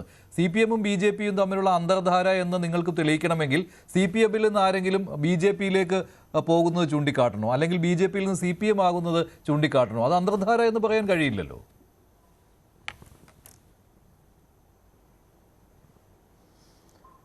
ഇവിടെ നിങ്ങൾ മനസ്സിലാക്കേണ്ടത് BJP CPM-ൻ്റെ ആശയം കടമെടുക്കുകയോ അല്ലെങ്കിൽ CPM-ൻ്റെ ആശയം നടപ്പിലാക്കുകയോ ചെയ്യുകയല്ലല്ലോ. CPM BJP-യുടെ ആശയത്തിലൂടെ പ്രവർത്തിച്ചു കൊണ്ടിരിക്കുകയാണ്. അത് കടുത്ത വർഗീയതയിലേക്ക് CPM പോയപ്പോൾ സ്വാഭാവികമായും പിണറായി വിജയനും MP ഗോവിന്ദനും അങ്ങോട്ട് എത്തുന്നതിന് മുമ്പ് ഞാൻ ആദ്യം ചെല്ലാം എന്നുള്ള ധാരണയിൽ പോയതായിരിക്കും ഒരുപക്ഷെ അദ്ദേഹം. അതേ മാത്രമല്ല, ഇന്ന് അട്ടപ്പാടിയിലെ മുൻ ഏരിയ സെക്രട്ടറി രാമകൃഷ്ണൻ ഇന്ന് പോയിട്ടുണ്ട്. അതുപോലെ ബ്രാഞ്ചിലും ലോക്കലിലും ഏരിയയിലും ഒക്കെ ആളുകൾ കൂട്ടമായി ഘോഷയാത്ര പോലെ CPM-ൽ നിന്നും BJP-യിലേക്ക് പോയിക്കൊണ്ടിരിക്കുകയാണ്. ഞങ്ങളെ സംബന്ധിച്ചിടത്തോളം അത് യാതൊരു തരത്തിലുള്ള സന്തോഷവുമില്ല. പ്രത്യേകിച്ച് പറഞ്ഞാൽ കമ്മ്യൂണിസ്റ്റ് പാർട്ടി, ശരിയായ കമ്മ്യൂണിസ്റ്റ് പാർട്ടി കേരളത്തിൽ നിലനിൽക്കണമെന്ന് നമ്മളൊക്കെ ആഗ്രഹിക്കുന്നു.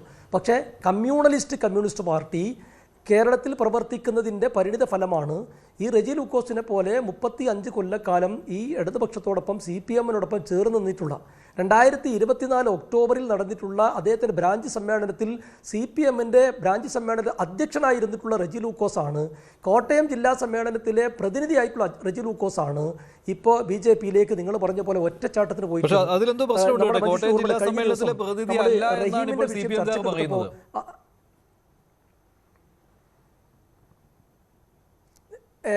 ഈ നമ്മൾ നോക്ക്, റെജി ലൂക്കോസിന്റെ FB പോസ്റ്റ് അന്ന് പോസ്റ്റ് ചെയ്തിട്ട് കൊല്ലം കുറെ കഴിഞ്ഞ് ഇന്ന് വരെ BJP-യിലേക്ക് പോകുന്നത് വരെ അദ്ദേഹം ചാനൽ ചർച്ചയിൽ പങ്കെടുക്കുന്നതിനോ അതെ 2021 നവംബറിലാണ് അദ്ദേഹം ആ പോസ്റ്റ് ചെയ്യുന്നത്.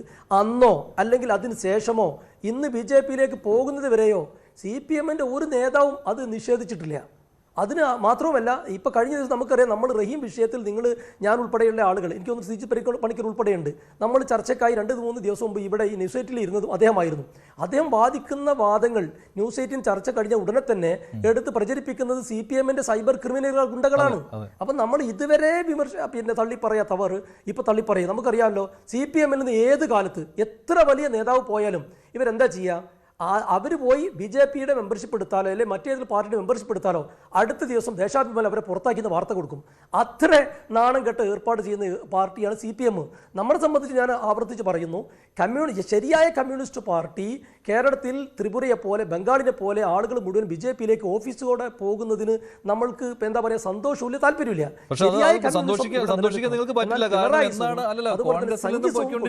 അതാണ് പ്രശ്നം. കോൺഗ്രസിൽ നിന്നും പൊയ്ക്കൊണ്ടിരിക്കുകയാണ്, ലീഗിനെ ഞാൻ അതിൽ കൂട്ടുന്നില്ല. അതാണ് പ്രശ്നം. അതാണല്ലോ കഴിഞ്ഞ ദിവസം മുഖ്യമന്ത്രി ആരെങ്കിലും ഇപ്പോ അല്ല കോൺഗ്രസിൽ നിന്ന് നിങ്ങൾ നമ്മൾ ഈ ചർച്ച അല്ല ന്യൂസ് 8-ന്റെ ഈ ചർച്ച ഇന്ന് ഒരു മിനിറ്റ് നിങ്ങൾ കേക്ക്, എന്നെ പറയാൻ സമ്മതിക്കും പ്ലീസ്. ന്യൂസ് 8-ന് ഇന്നത്തെ ചർച്ച കേരളത്തിൽ നിന്ന് BJP-യിലേക്ക് പോയിട്ടുള്ള ജനപ്രതിനിധി പ്രധാന നേതാക്കന്മാരുടെ കണക്കെടുത്താൽ CPM-ന്റെ MLA-മാർ, CPM-ന്റെ MP-മാർ, CPM-ന്റെ മുൻ മന്ത്രിമാർ നമുക്ക് കണക്കെടുക്കാൻ പറ്റും. കോൺഗ്രസിന്റെ ആ രീതിയിലുള്ള ആളുകളെ നിങ്ങൾ പത്മജ വേണുഗോപാലിനെ പോലെയുള്ള മകളെ, ആന്റണിയുടെ മകനെയൊക്കെ പറയാം. പക്ഷേ പ്രധാന സുപ്രീം ലീഡർമാരായി നിന്നിട്ടുള്ള ആളുകൾ, SFIയുടെ സംസ്ഥാന പ്രസിഡന്റ് ആയിട്ടുള്ള ആള്, അങ്ങനെയുള്ള IAS രാജിവെച്ച് LDF-ന്റെ MLA ആയി പിണറായി വിജയൻ കൊണ്ടുവന്നിട്ടുള്ള ആള്, ഇവരൊക്കെ BJP-യിലേക്ക് പോയവരാണ്. നിങ്ങൾ ഇപ്പോൾ നമുക്ക് ഓർമ്മയുണ്ടാകും, ഒരു കാലത്ത് CPM-ന്റെ മുഖ്യ ശത്രു കോൺഗ്രസ് ആയിരുന്നു. EMS ജീവിച്ചിരിക്കുന്ന കാലത്ത് ഡൽഹിയിൽ വെച്ച് പത്രക്കാർ ഒരിക്കൽ ചോദിച്ചൊരു ചോദ്യം നമ്മൾ ഈ സമയത്ത് ഒന്ന് ഓർക്കേണ്ടതുണ്ട്. മദൻലാൽ ഖുരാൻ അവിടെ മത്സരിക്കുന്ന സമയത്ത് അദ്ദേഹത്തോട് ചോദിക്കുന്നുണ്ട്, CPM-ന് സ്ഥാനാർത്ഥിയില്ല, ഇവിടെ ആരെയാണ് നിങ്ങൾ തിരഞ്ഞെടുക്കുക, ആർക്കാണ് വോട്ട് ചെയ്യുക? അദ്ദേഹം പറയുന്നൊരു കാര്യമുണ്ട്, കോൺഗ്രസിന് എന്തായാലും വോട്ട് ചെയ്യില്ല. പിന്നീട് അടുത്ത വാചകം, ഏത് ചെകുത്താനെ കൂട്ടുപിടിച്ചിട്ടാണെങ്കിലും ശരി കോൺഗ്രസിനെ തോൽപ്പിക്കുക എന്നുള്ളതാണ് CPM-ന്റെ ലക്ഷ്യമെന്ന്. അത് യാഥാർത്ഥ്യമായിക്കൊണ്ടിരിക്കുന്നു. അപ്പോൾ അണികൾ എന്ത് വിചാരിച്ചു? എന്തായാലും കോൺഗ്രസ് തോൽപ്പിക്കാൻ നല്ലത് BJP-ആണ്. അല്ലെങ്കിൽ AK ബാലനെ പോലെയുള്ള ആളുകൾ കടുത്ത വർഗീയവാദികളായി BJP-യുടെ RSS-നേക്കാൾ അപകടകാരികളായി കേരളത്തിൽ വളർന്നു വരുമ്പോൾ, അല്ലെങ്കിൽ അങ്ങനെ യാതൊരു മറയും കൂടാതെ വർഗീയത പറയുമ്പോൾ, അതിനേക്കാൾ നല്ലത് ഈ ബാനർ മാറ്റി വെച്ചിട്ട് റെജി ലൂക്കോസിനെ പോലെയുള്ള ആളുകൾ ന്യായീകരിക്കാൻ നല്ലത് BJP-ആണ് തിരിച്ചറിവുണ്ടായി കാണും. നമ്മൾ അങ്ങനെയല്ലേ മനസ്സിലാക്കാൻ പറ്റുള്ളൂ. കഴിഞ്ഞ ദിവസങ്ങളിൽ തത്സമയം കിട്ടിയില്ല. അദ്ദേഹവുമായി അല്പം മുമ്പ് ഞാൻ ടെലിഫോണിൽ സംസാരിച്ചിരുന്നു. അപ്പോൾ എന്തുകൊണ്ട് അദ്ദേഹം BJP-യായി ഇതിനുള്ള ന്യായീകരണങ്ങൾ പറയുകയുണ്ടായി. അതിലേക്കൊന്ന് പോകാം. ഞാൻ സംസാരിച്ചിരുന്നു അദ്ദേഹവുമായിട്ട്. ശ്രീ റെജി ലൂക്കോസ്, ഇപ്പോൾ ഒറ്റച്ചാട്ടത്തിൽ BJP ആയതുപോലെയാണല്ലോ, എന്താണ് ഇങ്ങനെ BJP-യിലേക്ക് പോകാൻ കാരണം? ഒറ്റച്ചാട്ടം പറയാൻ പറ്റത്തില്ല. ഞാന് 10 ദശകത്തിൽ അധികമായിട്ട് ചാനൽ ഡിബേറ്റുകളിൽ പാർട്ടിക്ക് വേണ്ടിയിട്ട് സംസാരിക്കുന്നുണ്ട്. പാർട്ടിയുടെ ആളായിട്ടല്ല, ഞാനൊരു സഹയാത്രികൻ മാത്രം, അറിയാമല്ലോ. ഞാൻ ഈ പാർട്ടിയുടെ മെമ്പറായിട്ട് 7 വർഷമായി. 2021 തോന്നുന്നു പാർട്ടിയുടെ സംസ്ഥാന സമ്മേളനത്തോടനുബന്ധിച്ചുള്ള ജില്ലാ സമ്മേളന പ്രതിനിധിയായിരുന്നു ഞാൻ. ഇക്കഴിഞ്ഞ 2025 നടന്ന ഏരിയ സംസ്ഥാന സമ്മേളനത്തിനോട് മുന്നോടിയായിട്ടുള്ള ഏരിയ സമ്മേളനത്തിലും പ്രതിനിധിയായിരുന്നു ഞാൻ. പാർട്ടി മെമ്പറാണ്. ഒരു സ്ഥാനമാനങ്ങളും പാർട്ടി വഹിച്ചിട്ടില്ല. ലോക്കൽ മെമ്പറായിട്ട് പോലും ഞാൻ ഈ പാർട്ടി സ്ഥാനമാനം വഹിച്ചിട്ടില്ല. കൈരളി ചാനൽ തുടങ്ങിയ അന്ന് മുതൽ എൻ്റെ രാഷ്ട്രീയ പ്രോഗ്രാംസ് ഉണ്ട്. കേരളത്തിന്റെ ഇടതുപക്ഷ രാഷ്ട്രീയത്തിന്റെ വളർച്ചയുടെ ആവശ്യകതയെക്കുറിച്ച് ഞാൻ 18 എപ്പിസോഡ് ഒരു വിയോജിപ്പിന് ശക്തമായ പ്രോഗ്രാം ചെയ്തു. പിന്നെ എന്റെയാണ് ആനക്കാര്യം. അത് കഴിഞ്ഞൊരു ചെറിയ നാളെ ഞാൻ പ്രവാസിയായിരുന്നു. തിരിച്ചു വന്നിട്ട് വീണ്ടും പാർട്ടിക്ക് വേണ്ടി എഴുത്തും ദർശാവനിലൊക്കെ ഞാൻ ലേഖനങ്ങൾ എഴുതിയിട്ടുണ്ട്, യാത്രാവിവരങ്ങൾ എഴുതിയിട്ടുണ്ട്, ഒക്കെ ആയിട്ട് മുന്നോട്ട് പോകുന്നു. എന്നാൽ ഈ സമീപകാലത്ത് നമ്മളെ നിരാശപ്പെടുത്തുന്ന രീതിയിൽ CPM-ന്റെ ഭാഗത്തു നിന്നും വലിയ രീതിയിലുള്ള മാറ്റങ്ങൾ പ്രകടമാകും. ഒരു പുരോഗമന രാഷ്ട്രീയ പ്രസ്ഥാനത്തിന്റെ ഭാഗത്ത് വരാൻ പറ്റാത്ത രീതിയിലുള്ള കാര്യങ്ങൾ വരുന്നു. ഇനി എന്നെ സംബന്ധിച്ചോളം സ്വാധീനിച്ചതൊന്നുമല്ല. കാരണം നാളുകളിൽ കേരളത്തിന്റെ ഭാവി, നാളുകളിലുള്ള നമ്മുടെ ചെറുപ്പക്കാരുടെ യുവതലമുറയ്ക്ക് വഴിയടയുന്ന രീതിയിലാണ് ഇപ്പോഴത്തെ പോക്ക്. അതിന് കേരളം കുറച്ചുകൂടി മുന്നോട്ട് പോകേണ്ട അത്യാവശ്യമാണ്.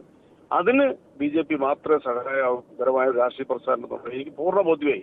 കാരണം എന്റെ യാത്രകളിലും നോർത്ത് ഇന്ത്യയിലെ യാത്രകളിലും ഒക്കെ ഞാൻ അവിടുത്തെ വികസനങ്ങളൊക്കെ വലതും നേരി കണ്ടിട്ടുണ്ട്.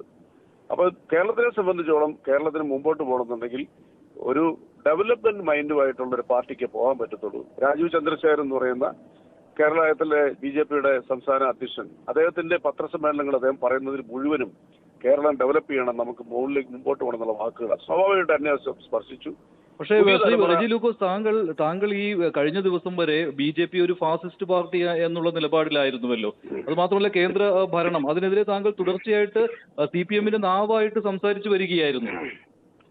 സ്വാഭാവികമായിട്ടൊരു പാർട്ടിയിൽ നമ്മൾ വർഷങ്ങളായിട്ട് പതിറ്റാണ്ടുകളായിട്ട് വിശ്വസിച്ച് ഒരു പാർട്ടിയോടൊപ്പം സഹയാത്ര നടത്തുന്ന ഒരാൾക്ക് ആ പാർട്ടിനെ വഞ്ചിച്ചുകൊണ്ടൊന്നും പറയാൻ പറ്റത്തില്ല. ഞാനത് മാന്യമായ രീതിയിൽ തന്നെ അത് നിലപാടെടുത്തു. പിന്നെ എനിക്ക് തോന്നി എന്നോടും ആ പാർട്ടി ഭയങ്കരമായിട്ടുള്ള അവഗണനയാണ് കാണിച്ചുകൊണ്ടിരിക്കുന്നത്. വഴിയാ പോകുന്നവർക്കെല്ലാം ഒരുപാട് സാധനങ്ങൾ കൊടുക്കുന്നു, എതിർ പാർട്ടിയിൽ നിന്ന് വരുന്നവർക്കെല്ലാം ഉന്നത സാധനങ്ങൾ കൊടുക്കുന്നു, പിണങ്ങി ഒരു പാർട്ടിയിൽ നിന്ന് വന്ന പിറ്റേ ദിവസം കൊണ്ട് ആ പാർട്ടിയുടെ വ്യക്തമാക്കുന്നു. ഇതൊക്കെ വരുമ്പോൾ സ്വാഭാവികമായിട്ടും നിരവധി ആളുകൾ എന്നോട് ചോദിക്കാറുണ്ട്, നിങ്ങൾ ഇത്രയും വർഷമായിട്ട് ഇത് പാർട്ടി പ്രവർത്തിച്ചിട്ട് നിങ്ങൾക്ക് ഒരു അംഗീകാരം ഇതിനകത്ത്. എനിക്ക് അംഗീകാരം മറ്റൊന്നും വേണ്ട. പക്ഷേ ഞാനെന്നുള്ളൊരു വ്യക്തിക്ക് പരിഗണന സ്വാഭാവികമായിട്ടും തരണ്ട. അത് ഏതൊരു മനുഷ്യനും ജീവിതത്തിൽ ആഗ്രഹിക്കുന്നതാണ്. താങ്കൾക്ക് വിയോജിപ്പുണ്ടായിരുന്നുവെങ്കിൽ താങ്കൾക്ക് കഴിഞ്ഞ ദിവസങ്ങളിലെ ചാനൽ ചർച്ചയിൽ പോലും പാർട്ടിയെ തള്ളിപ്പറഞ്ഞു വരാമായിരുന്നു അല്ലെ? അങ്ങനെ താങ്കൾ പക്ഷെ വന്നിട്ടില്ല. കാരണം താങ്കൾ ഈ പാർട്ടിയുടെ ഒരു ഭാരവാഹിത്വവും വഹിച്ചിട്ടില്ല. അത് മാത്രമല്ല, ഇപ്പോൾ CPM നേതാക്കൾ പറയുന്നത് താങ്കൾ ഈ ഏരിയ സമ്മേളനത്തിൽ താങ്കളെ ജില്ലാ സമ്മേളനത്തിലേക്ക് പ്രതിനിധിയായി അയച്ചിട്ടില്ല എന്നാണല്ലോ. അത് ഞാൻ എന്ത് ചെയ്യാൻ പറ്റും? കോട്ടയം ജില്ലാ സമ്മേളന പ്രതിനിധിയായിരുന്നു ഞാൻ. കഴിഞ്ഞ പ്രാവശ്യം ഏരിയ സമ്മേളന പ്രതിനിധിയായിരുന്നു. അവരയച്ചിട്ടില്ലെന്ന് പറഞ്ഞാൽ എനിക്കത് പറ്റത്തില്ല. പക്ഷെ എന്റെ ശരീരം എന്റെ മനസ്സും കൊണ്ട് അവിടെ പ്രതിനിധിയായിരുന്നു. അല്ലാണ്ട് എനിക്ക് അതിനകത്ത് ഇടിച്ചു കയറാൻ പറ്റുമോ? പക്ഷേ ഇത് പാർട്ടിയുടെ ഔദ്യോഗിക ഭാരവാഹികൾ തന്നെയാണ് ഈ പറയുന്നത്. ഇപ്പോൾ അനിൽകുമാർ അദ്ദേഹത്തിന്റെ ഫേസ്ബുക്ക് പോസ്റ്റ് എടുത്ത് വെച്ച് നോക്കിയാൽ അത് കൃത്യമായിട്ട് കാണാനും പറ്റും. അദ്ദേഹം സംസ്ഥാന സമിതി അംഗം കൂടിയാണല്ലോ. ഞാൻ മഞ്ജുഷിനോട് ഈ ചാനലിൽ ഇരുന്നാ പറയണേ, ഞാൻ ഈ പാർട്ടിയുടെ മെമ്പറാണ്. ഞാൻ 2021 തോന്നുന്നു കോട്ടയം ജില്ലാ സമ്മേളന പ്രതിനിധിയായിരുന്നു. ഞാനവിടെ ഒളിച്ചു വന്നിരിക്കുമല്ലായിരുന്നു. അവിടെ ഉള്ള എല്ലാ ആളുകളുമായിട്ടും ഞാൻ സൗഹാർദ്ദത്തിലും സ്നേഹത്തിലും ഇടപെട്ട ഒരാളാണ്. ഒരാൾക്കും ആ ജില്ലാ സമ്മേളന പ്രതിനിധി എന്റെ അച്ചടിച്ചുള്ള ബാഡ്ജ് ഇതെല്ലാം എന്റെ കയ്യിൽ ഇപ്പോഴും ഉണ്ട്. അവർ തന്ന കിറ്റ് എല്ലാം എനിക്കുണ്ട്. കഴിഞ്ഞ തവണ പക്ഷേ ഞാൻ ഏരിയ സമ്മേളനം മാത്രമേ പോയിട്ടുള്ളൂ, പ്രതിനിധിയായിരുന്നു. ഇനി ഞാനത് പങ്കെടുത്തിട്ടില്ലെന്ന് പറഞ്ഞാൽ ഞാൻ എന്ത് പറയാനാ? ഈ പാർട്ടിയുടെ ഉത്തരവാദിത്തപ്പെട്ടവരിക്കുന്ന നുണ പറയുന്നത്. എനിക്ക് അവരുടെ പരിഭവമില്ല. അവർക്ക് എന്തെങ്കിലും രീതിയിൽ വഴിയെ പോയ ഒരാള് വേറെ ഏതെങ്കിലും പാർട്ടി പോയി ഞങ്ങൾക്ക് എന്ത് ഉത്തരവാദിത്തം എന്നായിരിക്കും അവർ ചിന്തിക്കുന്നവരങ്ങനെ പറഞ്ഞോട്ടെ. അവർ ആ രീതി തന്നെയാണ്. മറ്റൊരു കാര്യത്തോടെ BJPയുടെ ക്രിസ്ത്യൻ ഔട്ട്റീച്ച് നടക്കുന്ന ഒരു സമയമാണ്. ക്രൈസ്തവ സമുദായത്തിലേക്ക് കടന്നു വരുവാനുള്ള BJPയുടെ ശ്രമം. അതിന്റെ ഭാഗമായിട്ട് ക്രൈസ്തവ നാമധാരികളായ ആര് വന്നാലും അവർ സ്വീകരിക്കും, അതിന് സംശയമില്ല. ആ BJPയുടെ തന്ത്രത്തിൽ നിങ്ങൾ വീഴുകയാണോ ശരിക്കും? ഒരിക്കലും അങ്ങനെ തന്ത്രങ്ങളൊന്നും വീടുന്ന ആളല്ല ഞാൻ എന്റെ എഴുത്തുകളും എന്റെ ചാനൽ സംവാദങ്ങളും കണ്ടാൽ നിങ്ങൾക്ക് അത് മനസ്സിലാവും. പിന്നെ ഒരു തിരുത്തുണ്ട് മഞ്ജുഷ് പറഞ്ഞതിൽ. പാർട്ടിയുടെ പല തെറ്റായ നടപടികളെ ഞാൻ എതിർത്തിട്ടുള്ള ആളാണ്. ഉദാഹരണം, പാർട്ടിയുടെ അല്ലെങ്കിൽ പോലും ശബരിമല സ്വർണ്ണക്കൊള്ളയിൽ അത് തെറ്റായി പോയെന്നും അതിന് ഉത്തരവാദിത്തപ്പെട്ടവരെ നിയമപരമായ നടപടി സ്വീകരിക്കണമെന്നും ആദ്യമായിട്ട് ഞാൻ ആവശ്യപ്പെട്ടത്. ഞാൻ ആ ചർച്ചകളിൽ തുടക്കം മുതൽ ആ നിലപാടെടുത്തൊരു വ്യക്തിയാണ്. പക്ഷെ അതിലും താങ്കൾ CPM-നെയും അതുപോലെ തന്നെ മുഖ്യമന്ത്രി പിണറായി വിജയനെയും ഒരിക്കലും കുറ്റപ്പെടുത്തിയിരുന്നില്ല. ഇല്ല, തീർച്ചയായിട്ടും പിണറായി വിജയനെയും പാർട്ടി ഞാൻ കുറ്റപ്പെടുത്തില്ല. പിണറായി വിജയൻ അറിഞ്ഞുകൊണ്ടൊന്നും അല്ലല്ലോ അവിടെ കൊള്ള നടന്നത്. അത് ഞാൻ ഇപ്പോഴും ഉറച്ചു നിൽക്കുന്നു. ഒറ്റ ദിവസം കൊണ്ട് താങ്കൾ വീണ്ടും ഈ പെട്ടെന്ന് BJP-യിലേക്ക് പോകുന്നു എന്ന് പറയുമ്പോൾ ഇനി BJP-യുടെ നാവായിട്ട് താങ്കൾ പ്രവർത്തിക്കേണ്ടി വരികയാണ്. അപ്പോൾ ഇന്നലെ വരെ താങ്കൾ തള്ളിപ്പറഞ്ഞ ഒരു പ്രസ്ഥാനത്തെ ഒരിക്കലും കൂടെ ചേർക്കാൻ പറ്റില്ല, തൊട്ടുകൂടാത്തതാണെന്ന് താങ്കൾ പറഞ്ഞിരുന്ന ഒരു പ്രസ്ഥാനത്തിനൊപ്പം താങ്കൾക്ക് എങ്ങനെ പ്രവർത്തിക്കാൻ പറ്റും? അല്ല, അത് വളരെ ഈസിയാണ്. നമ്മൾ തൊട്ടുകൂടാൻ പറ്റാത്ത വാക്കൊന്നും ഞാൻ ഒരിക്കലും പറഞ്ഞിട്ടില്ല. ഞാൻ പല രീതിയിലുള്ള കാര്യങ്ങളെ കുറിച്ച് വിമർശിച്ചിട്ടുണ്ട്. സ്വാഭാവിക ജനാധിപത്യ വിശ്വാസമാണ്. ഒരു മനുഷ്യന് ഒരേ സ്ഥലത്ത് തന്നെയാണ് ജീവിക്കുക, മറ്റൊരു തരത്തിലും മാറാൻ പാടില്ല എന്നൊരു നിയതമായ വ്യവസ്ഥ ഈ ലോകത്തിലൊരു സ്ഥലത്തുമില്ല. മനുഷ്യന് പല രീതിയിലുള്ള ചിന്തകളിലൂടെയും നമ്മൾ കാണുന്നതിലൂടെയും നമുക്ക് ചില മാറ്റങ്ങൾ ഉണ്ടായാൽ ആ മാറ്റത്തിനോടൊപ്പം സഞ്ചരിക്കുന്നതാണ് മനുഷ്യൻ എന്ന് പറയുന്നത് ജീവി. ഞാൻ അതിന്റെ ഒരാളാണെന്ന് മാത്രം നിങ്ങൾ കണക്കാക്കിയാൽ മതി. അല്ലാതെ പരിഗണന കിട്ടിയില്ല എന്ന് താങ്കൾ പറയുമ്പോൾ BJP-യിലും ഇനി പരിഗണന കിട്ടിയില്ലെങ്കിൽ താങ്കൾക്ക് മറ്റു മേച്ചിൽപ്പുറം തേടേണ്ടി വരും. അങ്ങനെയാണ്. ഞാൻ പരിഗണന കിട്ടിയില്ല എന്നൊരു വാക്ക് മഞ്ജുഷിനോട് പറഞ്ഞില്ലല്ലോ. CPM-ൽ കിട്ടിയില്ല എന്ന് പറഞ്ഞു. ഇത്രയും വർഷങ്ങൾ ഞാൻ ഈ പാർട്ടിക്ക് വേണ്ടി നിന്നിട്ടും എന്നെ തീർച്ചയായിട്ടും അത് എന്നോട് മാധ്യമങ്ങൾ ചോദിച്ചപ്പോൾ അതുവരെ ഞാൻ മിണ്ടിയിട്ടില്ല. അവർ പരിഗണന തന്നിട്ടില്ല സ്വാഭാവികമായിട്ടും. അതല്ലാതെ കണ്ട് വഴിയെ പോകുന്ന പലർക്കും ആ പാർട്ടി ഉന്നത പൊസിഷൻ കൊടുക്കുന്നുമ്പോൾ എന്നോട് പലരും ചോദിച്ചിട്ടുണ്ട്, എന്തുകൊണ്ട് താങ്കൾ അവഗണിക്കുന്നു? ഇതാ ഞാൻ പറഞ്ഞിരിക്കുന്നത്.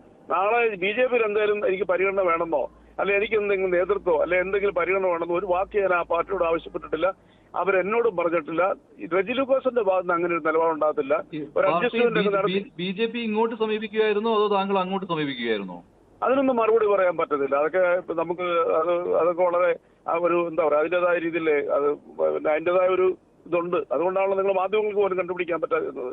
എന്നെ ഇന്ന് എന്റെ പാർട്ടി ഇപ്പം BJP ആണ്, നാളെ എങ്ങനെയായിരിക്കും? ആ പാർട്ടി അവതരിപ്പിച്ച് മാത്രമല്ല എന്നോട് ഒരുപാട് മാധ്യമ സുഹൃത്തുക്കൾ ചോദിച്ചു, ഒരു പെട്ടെന്നാണല്ലോ ആർക്കും ഒരു ഇത് കിട്ടിയില്ലെന്നുള്ളത്. അത് സ്വാഭാവികമായിട്ടും അങ്ങനെ വന്നെന്ന് മാത്രമേ ഉള്ളൂ. ആ പരിവർത്തനത്തിലേക്ക് ഞാൻ വന്നു. ഞാനിപ്പോൾ ഭാരതീയ ജനതാ പാർട്ടിയുടെ മെമ്പറാണ്. ആ പാർട്ടിക്ക് വേണ്ടിയിട്ട് അതിന്റെ പിന്നെ വികസന ആശയങ്ങൾക്ക് വേണ്ടിയിട്ടും ആ പാർട്ടിയോടൊപ്പം ഞാൻ എന്റെ അവസരം കിട്ടുമ്പോൾ എന്റെ നാവ് എന്റെ ശബ്ദം ആ പാർട്ടിക്ക് വേണ്ടി പ്രവർത്തിക്കും. ഇതാണ് റെജി ലൂക്കോസിന്റെ വാക്കുകൾ. ശ്രീജിത് പണിക്കർ, ഇനി BJPയുടെ നാവാണ് ശ്രീജിത് പണിക്കർ, ഇതാ ഇനി BJPയുടെ നാവാണ് റെജി ലൂക്കോസ്. ഇതേ റെജി ലൂക്കോസ് തന്നെ ഫേസ്ബുക്കിൽ വളരെ അഭിമാനത്തോടു കൂടി എഴുതിയിട്ടുണ്ട് എന്നെക്കുറിച്ച്. എന്നെ BJP ആക്കിക്കൊണ്ട് ഒരുപക്ഷെ ചാനൽ ചർച്ചകളിൽ ശ്രീജിത് പണിക്കർ BJPയുടെ വക്താവാണ് എന്ന് ആദ്യമായിട്ട് ആരോപണം ഉന്നയിച്ചിരിക്കുന്ന വ്യക്തി ഞാനായിരിക്കും എന്ന് പറഞ്ഞിട്ട് അദ്ദേഹം ഫേസ്ബുക്കിൽ പോസ്റ്റ് ഇട്ടിട്ടുണ്ട്. അപ്പോൾ അങ്ങനെ ഇട്ടിരിക്കുന്ന അദ്ദേഹം BJPയുടെ കൊടി പിടിച്ച് നിൽക്കുന്ന കാണുന്ന സമയത്ത് എനിക്ക് വലിയ കൗതുകം തോന്നുന്നുണ്ട്. ഇതിൽ അദ്ദേഹം പറഞ്ഞിരിക്കുന്ന കാര്യങ്ങളൊന്നും തന്നെ മുഖവിലയ്ക്ക് പോലും എടുക്കാൻ കഴിയുന്ന വാദങ്ങളല്ല. കാരണം അദ്ദേഹം ഈ പറയുന്നത് പോലെ രാജീവ് ചന്ദ്രശേഖരൻ്റെ വികസന അജണ്ടയിൽ അദ്ദേഹം വീണു എന്നോ BJP വളരെ പ്രോഗ്രസീവായിട്ടുള്ള പൊളിറ്റിക്സ് പറയുന്നതിനെക്കുറിച്ച് പൊടുന്നനെ അദ്ദേഹം തിരിച്ചറിഞ്ഞു എന്നൊക്കെ പറയുന്നതൊക്കെ തന്നെ വെറും അവസരവാദത്തിന് വേണ്ടിയിട്ട് പറയുന്ന കാര്യം മാത്രമാണ്. മഞ്ജുഷിന് ഓർമ്മയുണ്ടോ JBC എന്ന് പറഞ്ഞിട്ടുള്ള ഒരു രാഷ്ട്രീയ മുന്നണിയെക്കുറിച്ച് മഞ്ജുഷ കേട്ടിട്ടുണ്ടോ? JBC കേട്ടിട്ടുണ്ടോ? ഇല്ലല്ലോ. എന്നാൽ ഈ റെജി ലൂക്കോസിന്റെ ഫേസ്ബുക്ക് പോസ്റ്റ് നോക്കുകയാണെങ്കിൽ കേവലം ഒരാഴ്ച മുമ്പ് അദ്ദേഹം നൽകിയിരിക്കുന്ന സംഭാവനയാണ്. എന്താണ് JBC എന്ന് വെച്ചാൽ ജമാഅത്ത് BJP കോൺഗ്രസ്. റെജി ലൂക്കോസ് കോട്ടയംകാരനാണെന്ന് നമുക്കറിയാമല്ലോ. അദ്ദേഹം ഫേസ്ബുക്കിൽ പോസ്റ്റ് ഇട്ടിരിക്കുകയാണ്, ഒറ്റയാഴ്ചയായിട്ടുള്ളൂ. പാലായിലും കുമരകത്തും മാത്രമല്ല പലയിടങ്ങളിലും കോൺഗ്രസും BJPയും ഒന്നിച്ചാണ് ഭരണം. ആ മുന്നണിക്ക് അദ്ദേഹം ഇട്ടിരിക്കുന്ന പേരാണ് ജമാഅത്ത് BJP കോൺഗ്രസ് അഥവാ JBC. എന്ത് തരത്തിലുള്ള രാഷ്ട്രീയ ചിന്തയാണ് ഇതിനു ശേഷം അദ്ദേഹം രാജീവ് ചന്ദ്രശേഖറിൽ നിന്ന് കണ്ടത്? പിന്നെ അദ്ദേഹം പറഞ്ഞത് എന്താ, പാർട്ടിയുടേതായിട്ടുള്ള നേരിട്ടുള്ള ഇൻവോൾവ്മെന്റ് അല്ല എങ്കിലും ശബരിമലയുമായി ബന്ധപ്പെട്ട വിഷയങ്ങളിൽ അദ്ദേഹം അതിശക്തമായിട്ടുള്ള നിലപാടെടുത്തു എന്ന് അദ്ദേഹം പറഞ്ഞു. ഈ പോസ്റ്റ് നോക്ക്, എല്ലാവരും ഇപ്പോൾ കാണുന്നുണ്ടാവും, സോഷ്യൽ മീഡിയയിൽ ഷെയർ ചെയ്യുന്നുണ്ടാവും, കാണുന്നുണ്ടല്ലോ. BJPയുടെ പ്രതിനിധിക്ക് അടക്കം ഇത് കാണാൻ കഴിയുന്നുണ്ടല്ലോ. എന്താ ഇത് എഴുതിയിരിക്കുന്നത്? ഇവരിൽ ആരാണ് തട്ടിപ്പിൽ മുന്നിൽ? നിങ്ങളുടെ അഭിപ്രായം എന്ത്? ആരൊക്കെയാ? ഒന്ന് ഉണ്ണികൃഷ്ണൻ പോറ്റി, മറ്റേത് രാജീവ് ചന്ദ്രശേഖർ. ഈ പറയുന്ന പ്രോഗ്രസീവായിട്ടുള്ള കാര്യങ്ങളെല്ലാം പറഞ്ഞിട്ട് ഞാൻ ചോദിക്കുന്ന ശബരിമല തട്ടിപ്പിൽ എവിടെയായി രാജീവ് ചന്ദ്രശേഖർ വരുന്നത്? അദ്ദേഹം വരേണ്ടുന്ന ഒരു കാര്യമില്ലല്ലോ, അദ്ദേഹത്തിന് അതുമായിട്ട് ഒരു ഇൻവോൾവ്മെൻറ്റും ഇല്ലല്ലോ. പക്ഷേ എന്നിട്ടും അദ്ദേഹം ഏതാനും ആഴ്ചകൾക്ക് മുൻപ് രാജീവ് ചന്ദ്രശേഖരനെയും കൂടെ പിടിച്ച് അതിനകത്തിലിട്ടിട്ട് CPMനെ ന്യായീകരിക്കുന്ന രീതിയിലത്തേക്കുള്ള അഭിപ്രായം പറഞ്ഞ ആളാണ്. പിന്നെ രാജീവ് ചന്ദ്രശേഖർ പറയുന്നതെല്ലാം വളരെ പ്രോഗ്രസീവായിട്ടുള്ള കാര്യമാണ് എന്ന് തോന്നിയത് കൊണ്ടാണ് അദ്ദേഹം അങ്ങനെ വന്നതെന്ന് പറഞ്ഞു. മണിപ്പൂരിൽ മാസങ്ങളായി കുക്കി വംശജരായ ക്രിസ്ത്യാനികളെ വംശഹത്യയ്ക്കായി നൂറുകണക്കിന് മനുഷ്യരെ കൊന്നൊടുക്കിയപ്പോൾ എന്തുകൊണ്ട് താങ്കൾ മിണ്ടിയില്ല എന്ന് പറഞ്ഞിട്ട് ചോദിച്ചിരിക്കുന്നത് ആരാണ്? ഞാനല്ല. രാജീവ് ചന്ദ്രശേഖരന്റെ പടം ഇട്ടിട്ട് ചോദിച്ചിരിക്കുന്ന ആളിന്റെ പേര് റെജി ലൂക്കോസ് എന്നാണ്. ഇത് ഒരു രാഷ്ട്രീയ നിലപാടല്ലേ? ആത്മാഭിമാനമുള്ള മലയാളി ഇദ്ദേഹത്തിന് വോട്ട് ചെയ്യുമോ? രാജീവ് ചന്ദ്രശേഖരന്റെ പടം ഇട്ടിട്ട് റെജി ലൂക്കോസ് ചോദിച്ചിരിക്കുകയാണ്, ആത്മാഭിമാനമുള്ള മലയാളി ഇദ്ദേഹത്തിന് വോട്ട് ചെയ്യുമോ? അടുത്തത് ദോഷം പറയലല്ലോ, കേരളത്തിൽ അഴിമതിക്കെതിരെയാണ് തള്ളൽ. ആരുടെ തള്ളലാ? ഈ പറയുന്ന പ്രോഗ്രസീവ് പൊളിറ്റിക്സ് പറയുന്ന രാജീവ് ചന്ദ്രശേഖരന്റെ പടം ഇട്ടിട്ട് 313 കോടി രൂപയുടെ ഭൂമി കുംഭകോണം എന്ന് പറഞ്ഞുകൊണ്ട് ഫേസ്ബുക്കിൽ പോസ്റ്റ് ഇട്ട് തള്ളിയിരിക്കുന്ന ആളിന്റെ പേര് റെജി ലൂക്കോസ് എന്നാണ്. ഇല്ല, അതൊക്കെ ഇനി റെജി ലൂക്കോസ് അങ്ങനെയൊന്നും പറയില്ല. ഇന്നു മുതൽ കഴിഞ്ഞു. ഞാൻ പറയുന്നത് BJPക്കാരുടെ അവസ്ഥയാണ് അവസ്ഥ. എനിക്ക് സത്യം പറഞ്ഞാൽ എനിക്ക് BJPയിലുള്ള എൻ്റെ സുഹൃത്തുക്കളുടെ അവസ്ഥ ഓർക്കുന്ന സമയത്ത് എനിക്ക് കഷ്ടം തോന്നുന്നുണ്ട്. കാരണം ഇന്നലെ വരെ വന്നിരുന്നിട്ട് അതിശക്തമായിട്ട് റെജി ലൂക്കോസിനെയും അദ്ദേഹത്തിന്റെ പൊളിറ്റിക്സിനെയും എതിർക്കുന്ന ആൾക്കാർക്ക് ഇന്ന് റെജിജിയാണ്. കേന്ദ്രമന്ത്രി റിജിജു എന്ന് പറയുന്നത് പോലെ മലയാളത്തിൽ നമുക്കൊരു റെജിജിയെ കിട്ടിയിട്ടുണ്ട്. അല്ല, ഒരു സെക്കൻഡ് ഞാൻ ഒരു കാര്യം പറയാം. അദ്ദേഹം ജിതിൻ പറഞ്ഞ ഒരു കാര്യത്തിന് മറുപടി പറയാം. അത് എൻ്റെ ഒരു വേർഷൻ ഞാൻ പറയാം. അദ്ദേഹം പറഞ്ഞു മാധ്യമങ്ങൾക്ക് വലിയ നിരാശയുണ്ട് റെജി ലൂക്കോസ് പാർട്ടി മാറിയതിൽ എന്ന് പറഞ്ഞു. ജിതിൻ, മാധ്യമങ്ങൾക്ക് മാത്രമല്ല, സത്യത്തിൽ എനിക്കും ഉണ്ട് നിരാശ. കാരണം എന്താണെന്നറിയോ? എന്നെ ചർച്ചകളിൽ CPM ബാൻ ചെയ്തിരിക്കുകയാണ് 4 വർഷം 4.5 വർഷമായി. അപ്പോൾ എന്നോടൊപ്പം ഇടതുപക്ഷത്തിൻ്റെ ഒരു അഭിപ്രായം പറയാനായിട്ട് വരുന്ന ആൾക്കാർ ഈ ഇടത് സഹയാത്രികളായിട്ടുള്ള ആൾക്കാർ മാത്രമേ ഉള്ളൂ. അപ്പോൾ എനിക്ക് ഇഫക്റ്റീവ്ലി ലോസാണ്. കാരണം എന്നോടൊപ്പം CPM-കാരും വരുന്നില്ല, ഇടതുപക്ഷത്തിന് വേണ്ടി വാദിച്ചിരുന്ന റെജി ലൂക്കോസും ഇനി വരുമ്പോൾ ഈ അഭിപ്രായം പറയുന്നില്ല. അപ്പോൾ എനിക്കും നിരാശയാണ്. ഇനി രണ്ടുപേരും കൂടിയാണ് ഇതിൽ അഭയമായിട്ടുള്ളത്. ഒന്ന് അഡ്വക്കേറ്റ് BN ഹസ്കർ, രണ്ട് അഡ്വക്കേറ്റ് ബൽദേവ് സച്ചിദാനന്ദൻ. ഈ രണ്ടുപേരും മാറില്ല എന്ന് കരുതാം. ഹസ്കറിനെ ഇപ്പോൾ തന്നെ താക്കീത് ചെയ്തിട്ടുണ്ട് പാർട്ടി. ശ്രീ തോടിക്കർ, ഞാൻ പറഞ്ഞത് അങ്ങനെയല്ല. ഞാൻ പറഞ്ഞത് ശാസിച്ചല്ലോ മഞ്ജുഷേ. അതെ, ഹസ്കറിനെ ഇന്നലെ ഹസ്കറിനോട് പാർട്ടി ലൈൻ വിട്ട് കളിക്കരുതെന്ന് പറഞ്ഞിട്ടുണ്ട്. ശരി ശ്രീ ജിതിൻ. ശ്രീ തോടിക്കർ, ഞാൻ പറഞ്ഞത് അങ്ങനെയല്ല. ശ്രീ റെജി ലൂക്കോസ് BJP-യിൽ അംഗത്വം സ്വീകരിച്ച വാർത്ത വായിച്ച ചില മാധ്യമ പ്രവർത്തകരുടെ ആ വാർത്താ ശൈലി, ഞാനതൊരു തമാശക്ക് പറഞ്ഞേ ഉള്ളൂ കേട്ടോ. ഞാൻ പറഞ്ഞത് ലൈറ്റായിട്ട് പറഞ്ഞാണ്. എന്തോ ഒരു മരണവാർത്ത വായിക്കുന്ന, മനസ്സിലായി അല്ല, എന്തോ ഒരു മരണവാർത്ത വായിക്കുന്ന നിലപാടിലാണ് അവർ വായിച്ചത്. അപ്പൊ അതെന്താ എന്തോ വലിയ പാതകം പോലെയാണ് അവരൊക്കെ കാണുന്നത്. ജിതിനെ എന്റെ കാര്യത്തിൽ ഞാൻ പേഴ്സണലായിട്ട് പറയാം, റെജി ലൂക്കോസിനെ കിട്ടാത്തത് എനിക്കിനി ബുദ്ധിമുട്ടുണ്ടാകും. കാരണം CPM സഹയാത്രികൻ എന്ന് പറഞ്ഞ് പെട്ടെന്ന് വിളിക്കാൻ പറ്റുന്ന ഒരു മുഖം റെജി ലൂക്കോസിന്റെയാണ്. ഒരു മടിയും ഇല്ലാതെ അദ്ദേഹം വരും. രാവിലെ തന്നെ അദ്ദേഹം അതിന് സന്നദ്ധനാവുകയും ചെയ്യും. അത് മറ്റു ചാനലുകളിൽ എവിടെയെങ്കിലും ഉണ്ടെങ്കിൽ അത് അദ്ദേഹം തുറന്നു പറയുകയും ചെയ്യും. അത് ആ ഒരു ബുദ്ധിമുട്ട് അദ്ദേഹം പ്രകടിപ്പിക്കാറില്ല. ഒരു ചർച്ചയിൽ നിന്ന് ഒളിച്ചോടാറില്ല അദ്ദേഹം. ശരി ജിതിൻ. അതന്നെ, ഞാൻ തന്നെ കേട്ടിട്ടുണ്ട് പല മാധ്യമങ്ങളും അദ്ദേഹത്തെ റെഡി ലൂക്കോസ് എന്ന് വിശേഷിപ്പിക്കുന്നത് ഞാൻ തന്നെ കേട്ടിട്ടുണ്ട്. CPM പ്രതിരോധത്തിലാവുന്ന സമയങ്ങളിലൊക്കെ ഈ ചാനൽ ചർച്ചയ്ക്ക് വിടാത്ത സമയത്തൊക്കെ അദ്ദേഹമാണ് വരുന്നത്. ഇപ്പം N. വാസുവിനെ അറസ്റ്റ് ചെയ്ത ദിവസം എനിക്ക് ഓർമ്മയുണ്ട്. അദ്ദേഹമാണ് 24 ചാനലിൽ എനിക്കൊപ്പം ചർച്ചയ്ക്ക് ഉണ്ടായിരുന്നത്. അപ്പൊ ഇങ്ങനെയുള്ള സാഹചര്യങ്ങളൊക്കെ CPM-ന് വേണ്ടിയിട്ട് ബാറ്റ് ചെയ്യാൻ അദ്ദേഹം ധാരാളം അവസരങ്ങളിൽ വന്നിട്ടുണ്ട്. അപ്പൊ CPM-നെ സംബന്ധിച്ച് അവർക്ക് എത്രയൊക്കെ തെള്ളി പറഞ്ഞാലും അവർ ഔദ്യോഗികമായി വിട്ടില്ലെങ്കിൽ പോലും തെള്ളി പറയാത്ത ഒരു ഇടതുപക്ഷ സഹയാത്രികന്മാരിൽ ഒരാൾ തന്നെയായിരുന്നു ശ്രീ റെജി ലൂക്കോസ്. അതെല്ലാം അവർ പറഞ്ഞാൽ അത് തെറ്റായ നിലപാടാണ്. രണ്ട്, ശ്രീ RSP ലെനിനിസ്റ്റിന്റെ പ്രതിനിധി ശ്രീ ബൽദേവ് പറഞ്ഞതുപോലെ BJP-യിലേക്ക് വന്നവരൊക്കെ ഭയങ്കര അസംതൃപ്തരാണെന്ന് അദ്ദേഹം പറഞ്ഞു. നോക്കൂ, BJP-യിലേക്ക് വന്ന അനിൽ ആന്റണി, അദ്ദേഹം ഇന്ന് പാർട്ടിയുടെ നാഷണൽ സെക്രട്ടറിയാണ്. ഈ നോർത്ത് ഈസ്റ്റിലെ കോൺഗ്രസിന്റെ ഏറ്റവും വലിയ മുഖങ്ങളിൽ ഒന്നായിരുന്നു ഹിമന്ത് ബിശ്വ ശർമ്മ. അദ്ദേഹം ഇന്ന് ആസാമിന്റെ മുഖ്യമന്ത്രിയാണ്. ജ്യോതിരാജ് സിന്ധ്യ കേന്ദ്രമന്ത്രിയാണ്. ടോം വടക്കൻ BJP-യുടെ നാഷണൽ സ്പോക്ക് പേഴ്സൺ ആണ്. പിന്നെ അങ്ങ് ചൂണ്ടിക്കാണിച്ച ശ്രീലേഖ മാഡം BJP-യിലേക്ക് വന്നത് മേയറാക്കാന്നുള്ള വാഗ്ദാനം സ്വീകരിച്ച് BJP-യിൽ അംഗത്വം എടുത്തല്ല. അവര് ശ്രീലേഖ മാഡം മത്സരിക്കുന്ന സമയത്ത് അവർ പാർട്ടിയുടെ സംസ്ഥാന ഉപാധ്യക്ഷയാണ്. അത് കൃത്യമായിട്ട് തന്നെ ശ്രീലേഖ മാഡം തന്നെ വ്യക്തമാക്കിയിട്ടുണ്ട്. ഞാൻ 1.5 വർഷമായുള്ളൂ പാർട്ടിക്കൊപ്പം വന്നിട്ടുള്ളത്. കഴിഞ്ഞ 10-30 വർഷക്കാലമായിട്ട് ഈ പാർട്ടിക്കൊപ്പം പ്രവർത്തിക്കുന്ന ആൾക്കാർ വരട്ടെ എന്ന് പാർട്ടി നിലപാടെടുത്തതിനെ ഞാൻ പൂർണ്ണ മനസ്സോടെ സ്വാഗതം ചെയ്യുന്നു എന്ന് കൃത്യമായിട്ട്. അങ്ങനെ പെട്ടെന്ന് വരുന്ന ആളുകൾക്ക് വലിയ പദവിയൊന്നും കൊടുക്കാൻ പറ്റുകയില്ല. അത് ശരിയാണ്. അങ്ങനെ ഒരു വിമർശനം ഉന്നയിച്ചിട്ടും കാര്യമില്ല. ഞാൻ ആ വിമർശനത്തിനൊപ്പമല്ല. അഡ്വക്കേറ്റ് ബൽദേവ് അത് പറഞ്ഞിരുന്നു, എല്ലാ പാർട്ടികൾക്കും അത് സാധിക്കില്ല എന്ന്. അല്ല, അദ്ദേഹം അത് ചൂണ്ടിക്കാണിച്ചിരുന്നു. അതുകൊണ്ട് ഞാൻ സൂചിപ്പിച്ചാണ്. പിന്നെ ആകെ ഇപ്പൊ എന്റെ ബൽദേവിന്റെ നാട് കൊല്ലമാണ്. ഇപ്പൊ ഞങ്ങളുടെ നാട്ടിലെ CPM-ലേക്ക് ഒരാൾ വന്നു കഴിഞ്ഞാൽ പരമാവധി ചെയ്യാൻ പറ്റുക കുണ്ട്ര അണ്ടി ഓഫീസിലെ യൂണിയൻ സെക്രട്ടറി ആക്കാം. അല്ലാതെ വേറെ ഒന്നും തൽക്കാലം ഇനി അവർക്ക് ചെയ്യാൻ പറ്റില്ല. കാരണം ആ പ്രസ്ഥാനം അത്രത്തിലേക്ക് പോയിക്കൊണ്ടിരിക്കുകയാണ്. പിന്നെ ഷാക്കിർ പറഞ്ഞ ചില കാര്യങ്ങൾ നോക്കൂ.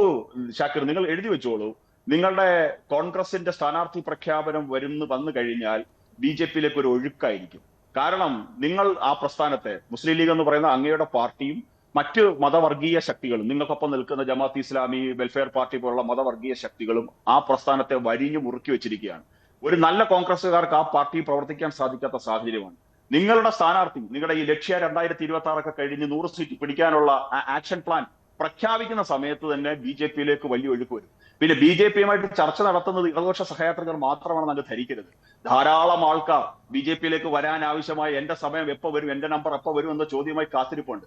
അത് ഞാൻ വളരെ ആധികാരികമായി പറയാൻ ആഗ്രഹിക്കുന്നു. BJP മാത്രമാണ് മുന്നോട്ട് പോകാൻ സാധിക്കുന്ന ഒരു രാഷ്ട്രീയ പ്രസ്ഥാനം, ജനസേവനത്തിന് സാധിക്കുന്ന രാഷ്ട്രീയ പ്രസ്ഥാനം എന്ന് ആൾക്കാർ മനസ്സിലാക്കുന്നു. പിന്നെ ശ്രീ മഞ്ജുഷ് പറഞ്ഞ ഒരു കാര്യം, ഫാസിസ്റ്റ്, സെമി ഫാസ്റ്റർ ആണോ, എന്താ പറയുക, സൂപ്പർ ഫാസ്റ്റ് ആണോ, ഫാസിസ്റ്റ് ആണോ, സെമി ഫാസിസ്റ്റ് ആണോ, ഫാസ്റ്റ് പാസഞ്ചർ ആണോ, ഇതൊന്നും ജനങ്ങൾ ചർച്ച ചെയ്യുന്നില്ല മഞ്ജുഷെ.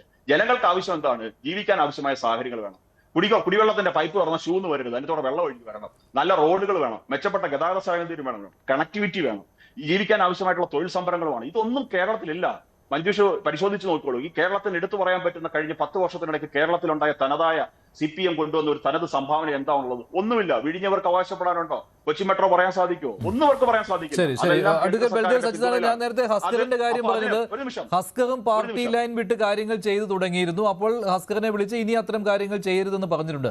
അതായത് ഈ സഹയാത്രികർക്ക് CPM-നൊപ്പം, CPM-ന് വേണ്ടി എന്തും പറയുന്ന രീതിയിലേക്ക് പോകുവാൻ, എല്ലാത്തിനും ന്യായീകരണം അല്ലെങ്കിൽ ആ ക്യാപ്സ്യൂളുകൾ അതേപടി വന്നു പറയുവാൻ ബുദ്ധിമുട്ടുള്ള ഒരു സാഹചര്യം ആയിട്ട് മാറിയിട്ടില്ല ഇപ്പോൾ. കാരണം തദ്ദേശ ഭരണ തെരഞ്ഞെടുപ്പിലെ വലിയ തോൽവി, അതിനെ തുടർന്നുണ്ടായ വിമർശനങ്ങൾ, സ്വർണ്ണക്കൊള്ള, ഇതൊക്കെ വന്നപ്പോൾ ഈ ഒരു പരിധിയുണ്ടല്ലോ, ന്യായീകരണത്തിനൊക്കെ ഒരു പരിധിയുണ്ടല്ലോ, അത് ചെയ്യാൻ പറ്റുന്നില്ല സഹയാത്രികർക്ക്. താങ്കളും ചില സമയങ്ങളിൽ അങ്ങനെ വരുന്നത് ഞാൻ ശ്രദ്ധിച്ചിട്ടുണ്ട്. താങ്കളും LDF-നെതിരെ വിമർശനവുമായിട്ട് തന്നെ വരാറുണ്ട്. അതിൽ CPM-നെതിരെ താങ്കൾ വിമർശനം ഉന്നയിക്കാറുണ്ട്. താങ്കൾ CPM-കാരനല്ല എന്ന് എനിക്കറിയാം. പക്ഷേ അങ്ങനെ ചെയ്യേണ്ടി വരുന്നുണ്ട് LDF-ൽ നിൽക്കുമ്പോഴും. അല്ല, ഇടതുപക്ഷ ചിന്താഗതിക്കാരെന്ന് പറയുമ്പോൾ തെറ്റ് കണ്ടാൽ അതിനെ വ്യക്തമായിട്ട് ചൂണ്ടിക്കാണിക്കണം, എങ്കിൽ മാത്രമേ അവർ ഇടതുപക്ഷ ചിന്താഗതിക്കാരാകത്തുള്ളൂ. അല്ല, ഇടതുപക്ഷം ചെയ്യുന്ന എന്തിനെ ന്യായീകരിക്കുന്ന രീതിയിലേക്ക് പോയാൽ അയാൾ ഇടതുപക്ഷക്കാരനെന്ന് പറയാൻ പറ്റില്ല. പിന്നെ എന്തിനാണ് ഹസ്കറിനോട് അങ്ങനെ ചെയ്യരുതെന്ന് പറഞ്ഞത്? അല്ല, ഹസ്കറിന് പാർട്ടി മെമ്പർഷിപ്പ് ഉണ്ട്, പാർട്ടിയുടെ ചില സ്ഥാനങ്ങളുണ്ട്. അങ്ങനെ നിൽക്കുന്ന ഒരാൾ പാർട്ടിയിൽ നിന്ന്, അത് കമ്മ്യൂണിസ്റ്റ് പാർട്ടിയുടെ ഒരു നിലപാടാണ്. പക്ഷെ എന്നോടത് പറയാൻ പറ്റില്ല. നിങ്ങൾക്കറിയാം, ഈ ന്യൂസ് 18 ചാനൽ തന്നെ CPM-ന്റെ ഒരു വക്താവ് ഞാനും കൂടെ ഇടയ്ക്ക് ഒരു സംഭവം അറിയാം. ഇത് CPM-ന്റെ ലൈൻ അല്ല എന്ന് അദ്ദേഹം പറഞ്ഞപ്പോൾ ഞാൻ പറഞ്ഞു, ഞാൻ CPM-ന്റെ ലൈൻ പറയാം, ഞാൻ CPM-മാരനല്ല എന്ന് പറഞ്ഞു. ഈ ചാനൽ തന്നെയാണ് എനിക്ക് തോന്നുന്ന അഭിലാഷ് തന്നെ ആയിരിക്കും തോന്നുന്ന അവതാരം. അപ്പൊ ഇത് അസ്കറിനെ സംബന്ധിച്ച് അദ്ദേഹത്തിന് പാർട്ടിയിലെ ചില സ്ഥാനങ്ങളുണ്ട്, അഡ്വക്കേറ്റ്സുമായിട്ട് ബന്ധപ്പെട്ട കമ്മിറ്റികൾ അദ്ദേഹം അംഗമാണ്. അപ്പോൾ തീർച്ചയായിട്ടും അതിനെ നമുക്കറിയാം, എല്ലാ ചാനലും വരുന്ന അഡ്വക്കേറ്റ് ജയശങ്കർ, അദ്ദേഹം പണ്ട് CPI-യുടെ പാർട്ടിക്കാരനായിരുന്നു. അദ്ദേഹം ആ ലൈൻ മാറിയപ്പോൾ അദ്ദേഹത്തെ ഒരു പാർട്ടിയിൽ നിന്ന് പുറത്താക്കി. ഇപ്പോഴും അദ്ദേഹം അത് പ്രത്യേക ലൈനിൽ തന്നെ അദ്ദേഹം നിന്ന് പോകും. ഞങ്ങളൊക്കെ അപ്രീസിയേറ്റ് ചെയ്യുന്നതാണ് അദ്ദേഹത്തിന്റെ കാര്യങ്ങൾ. അപ്പൊ അതുകൊണ്ട് പാർട്ടിയിൽ നിൽക്കുമ്പോൾ ആ പാർട്ടി ലൈന് വിരുദ്ധമായിട്ട് പ്രവർത്തിക്കാൻ പറ്റില്ല, വിശേഷിച്ച് കമ്മ്യൂണിസ്റ്റ് പാർട്ടികൾ. അത് പറ്റുന്നത് കോൺഗ്രസിലോ മറ്റു പാർട്ടികളിലൊക്കെയാണ് നിന്നുകൊണ്ട് പാർട്ടി വിമർശിക്കാനും പാർട്ടിക്ക് പുറത്തു നിന്നുകൊണ്ട് നേതാക്കന്മാർക്കെതിരെ പ്രസ്താവന കൊടുക്കാനും ഒക്കെ പറ്റും. ഇന്ത്യൻ നാഷണൽ കോൺഗ്രസിലാണ്. ഇടതുപക്ഷ പ്രസ്ഥാനങ്ങളിൽ അത് പറ്റില്ല.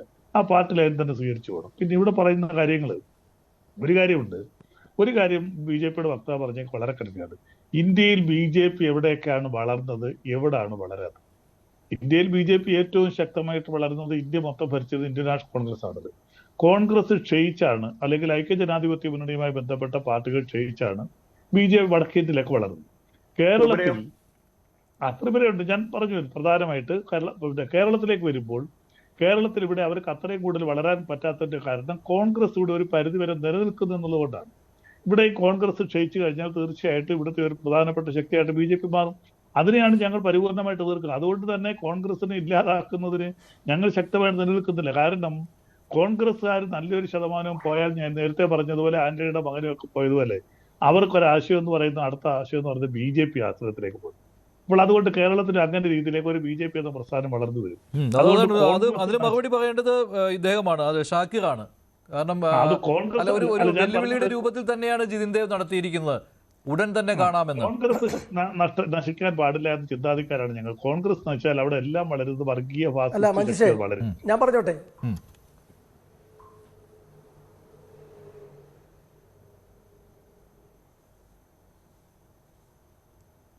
മഞ്ജുഷ എന്നോടാണോ? അതെ, പറഞ്ഞോളൂ ഷാക്കിർ, പറഞ്ഞോളൂ.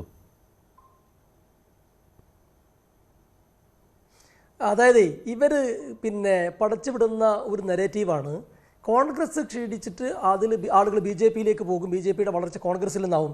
ഇപ്പോൾ ഒടുവിൽ കഴിഞ്ഞ ത്രിതല പഞ്ചായത്ത് തെരഞ്ഞെടുപ്പിൽ പിണറായി വിജയൻ വോട്ട് ചെയ്ത അദ്ദേഹത്തിൻ്റെ ബൂത്ത്, അദ്ദേഹത്തിൻ്റെ പഞ്ചായത്ത് ധർമ്മടം നിയമസഭാ മണ്ഡലം, MV ഗോവിന്ദൻ വോട്ട് ചെയ്ത ബൂത്ത്, അദ്ദേഹത്തിൻ്റെ പഞ്ചായത്ത് തളിപ്പറമ്പ് മണ്ഡലം.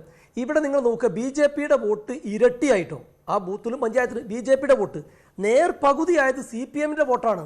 ഏറ്റവും സമുന്നതരായ 2 നേതാക്കന്മാരെ ഉദാഹരണം പറഞ്ഞുകൊണ്ടാണ് ഞാനിപ്പോൾ ഇവിടെ സൂചിപ്പിച്ചിട്ടുള്ളത്. അതേപോലെ തിരുവനന്തപുരം കോർപ്പറേഷൻ CPM-ന് എത്ര സീറ്റായിരുന്നു മുമ്പ്, ഇപ്പോൾ BJP-ക്ക് എത്ര സീറ്റാണ്? ഞാൻ പറയട്ടെ, നിങ്ങൾ സ്ഥിരമായിട്ട് പറയല്ലേ. കോർപ്പറേഷനിൽ കോൺഗ്രസ് UDF സീറ്റ് ഇരട്ടിയാക്കി, BJP വലിയ തോതിൽ മുന്നേറ്റം വന്നു, ഭരണം പിടിച്ചു, CPM-ന് കുറഞ്ഞു.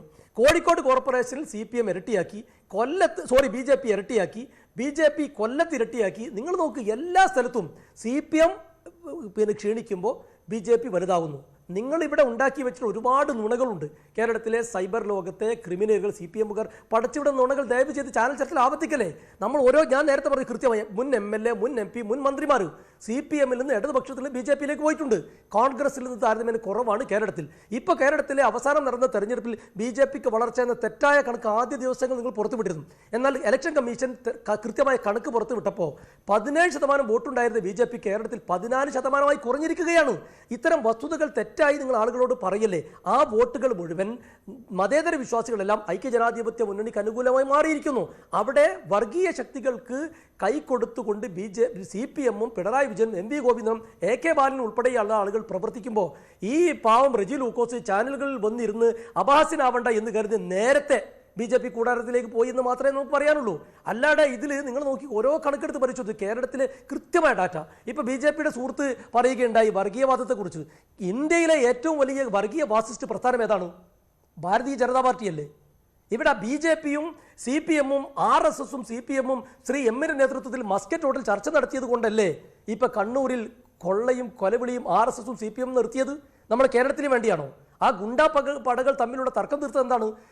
പേരിന് അധികാരം CPM-ന്, അധികാരം യഥാർത്ഥത്തിൽ അനുഭവിക്കുന്നത് ആസ്വദിക്കുന്നത് ഇവിടെ കേരളത്തിൽ RSS. ഈ ധാരണയല്ലേ കേരളത്തിലുള്ളത്?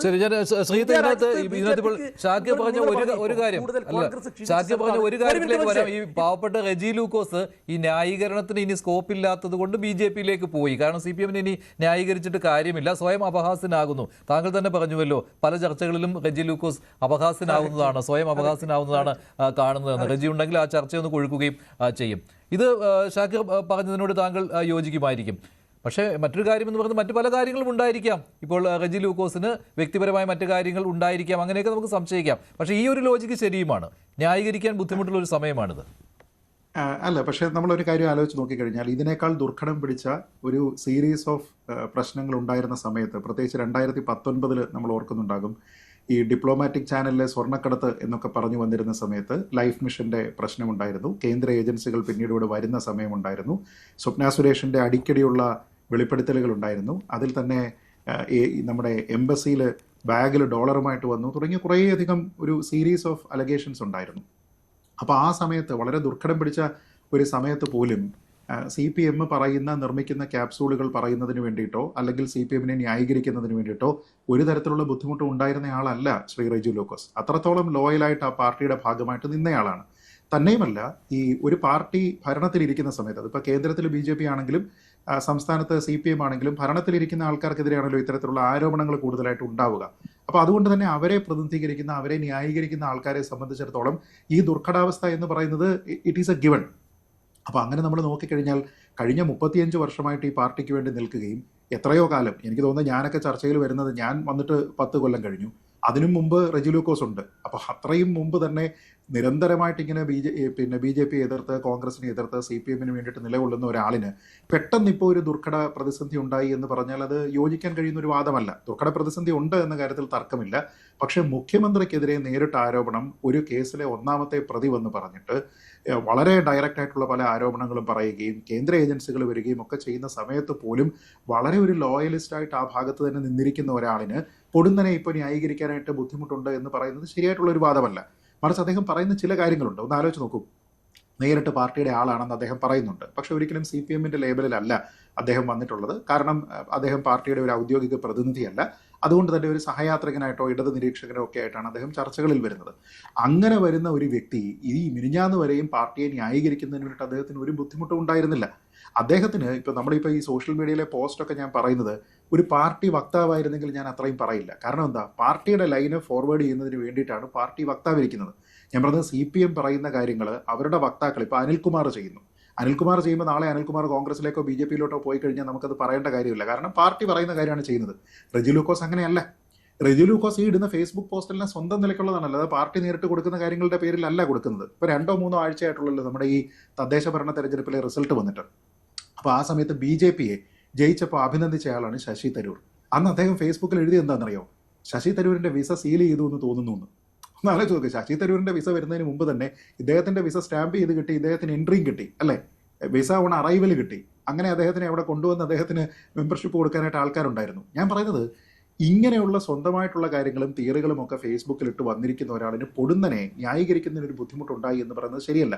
പക്ഷെ അദ്ദേഹം പറയുന്ന മറ്റൊരു കാര്യമുണ്ട്. നോക്കൂ, അദ്ദേഹം പറയുന്നത് അദ്ദേഹം നേരിട്ട് മെമ്പർ അല്ലായിരിക്കും, അല്ലെങ്കിൽ മെമ്പറാണെന്ന് അദ്ദേഹം പറയുന്നുണ്ട്, പാർട്ടി അത് അംഗീകരിക്കുന്നില്ല എങ്കിലും പാർട്ടിയുടെ വക്താവല്ല. പക്ഷെ മറ്റു പല ആൾക്കാർക്കും, ലേറ്റ് കമേഴ്സ് ആയിട്ട് വന്നിരിക്കുന്ന ആൾക്കാർക്കും കിട്ടുന്ന അംഗീകാരം, ആ അംഗീകാരം തനിക്ക് കിട്ടുന്നില്ല എന്ന് അദ്ദേഹം പറയുന്നുണ്ട്. പിന്നീട് മഞ്ജുഷ് അത് എടുത്തു ചോദിക്കുന്ന സമയത്ത് ഞാൻ അങ്ങനെ പറഞ്ഞില്ല എന്ന് അദ്ദേഹം പറയുന്നുണ്ടെങ്കിലും ശരിയാണ്, ആൾക്കാർ ചോദിക്കുന്ന സമയത്ത് അത് ശരിയാണ് എന്ന് പറയുന്നുണ്ട്. എന്ന് വെച്ചാൽ ഈ 35 വർഷമായിട്ട് ഈ പറയുന്ന ന്യായീകരണം നടത്തി ആ ഭാഗത്ത് നിന്നിട്ടും കഴിഞ്ഞ 10 വർഷത്തിലേറെയായിട്ട് ചാനൽ ചർച്ചകളിൽ വന്നിട്ട് ഈ പാർട്ടിയെ ന്യായീകരിച്ചിട്ടും പ്രത്യേകിച്ച് അതുകൊണ്ട് ഗുണമുണ്ടായിട്ടില്ല എന്നാണ് അദ്ദേഹം പറയുന്നത്. അതല്ലാതെ അദ്ദേഹത്തിന് ന്യായീകരിക്കുന്നതിനോ ക്യാപ്സൂൾ നിർമ്മിക്കുന്നതിനോ ബുദ്ധിമുട്ടുണ്ടായിട്ടല്ല, മറിച്ച് അത് നിർമ്മിച്ചത് കൊണ്ട് അദ്ദേഹം പ്രതീക്ഷിക്കുന്ന രീതിയിലേക്കുള്ള എന്തോ ഒരു ബെനിഫിറ്റ് കിട്ടിയിട്ടില്ല എന്നുള്ളതാണ്. ആ ബെനിഫിറ്റ് ബിജെപിയിൽ നിന്ന് കിട്ടുമെന്ന് അദ്ദേഹം ആഗ്രഹിക്കുകയാണ്, പ്രതീക്ഷിക്കുകയാണ്. അതാണ് ചിലപ്പോൾ കടുത്തുരുത്തിയിലെ ഒരു സീറ്റ് ആയിരിക്കും മഞ്ജുഷേ, ചിലപ്പോൾ കടുത്തുരുത്തിയിലെ ഒരു സീറ്റ് ആയിരിക്കാം. അപ്പോഴോ കടുത്തുരുത്തിയിൽ ചിലപ്പോൾ ഉള്ള ഒരു സീറ്റ് ആയിരിക്കാം, അദ്ദേഹത്തിന് കിട്ടിക്കൂടാതെന്ന് ഞാൻ പറയുന്നില്ല.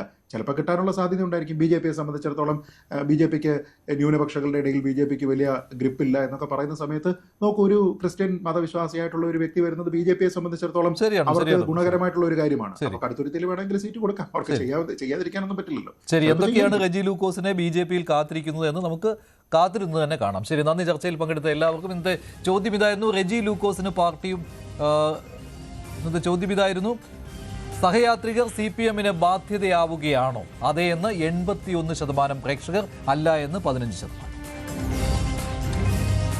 ഡിബേറ്റ് അവസാനിക്കുന്നു. നന്ദി, നമസ്കാരം.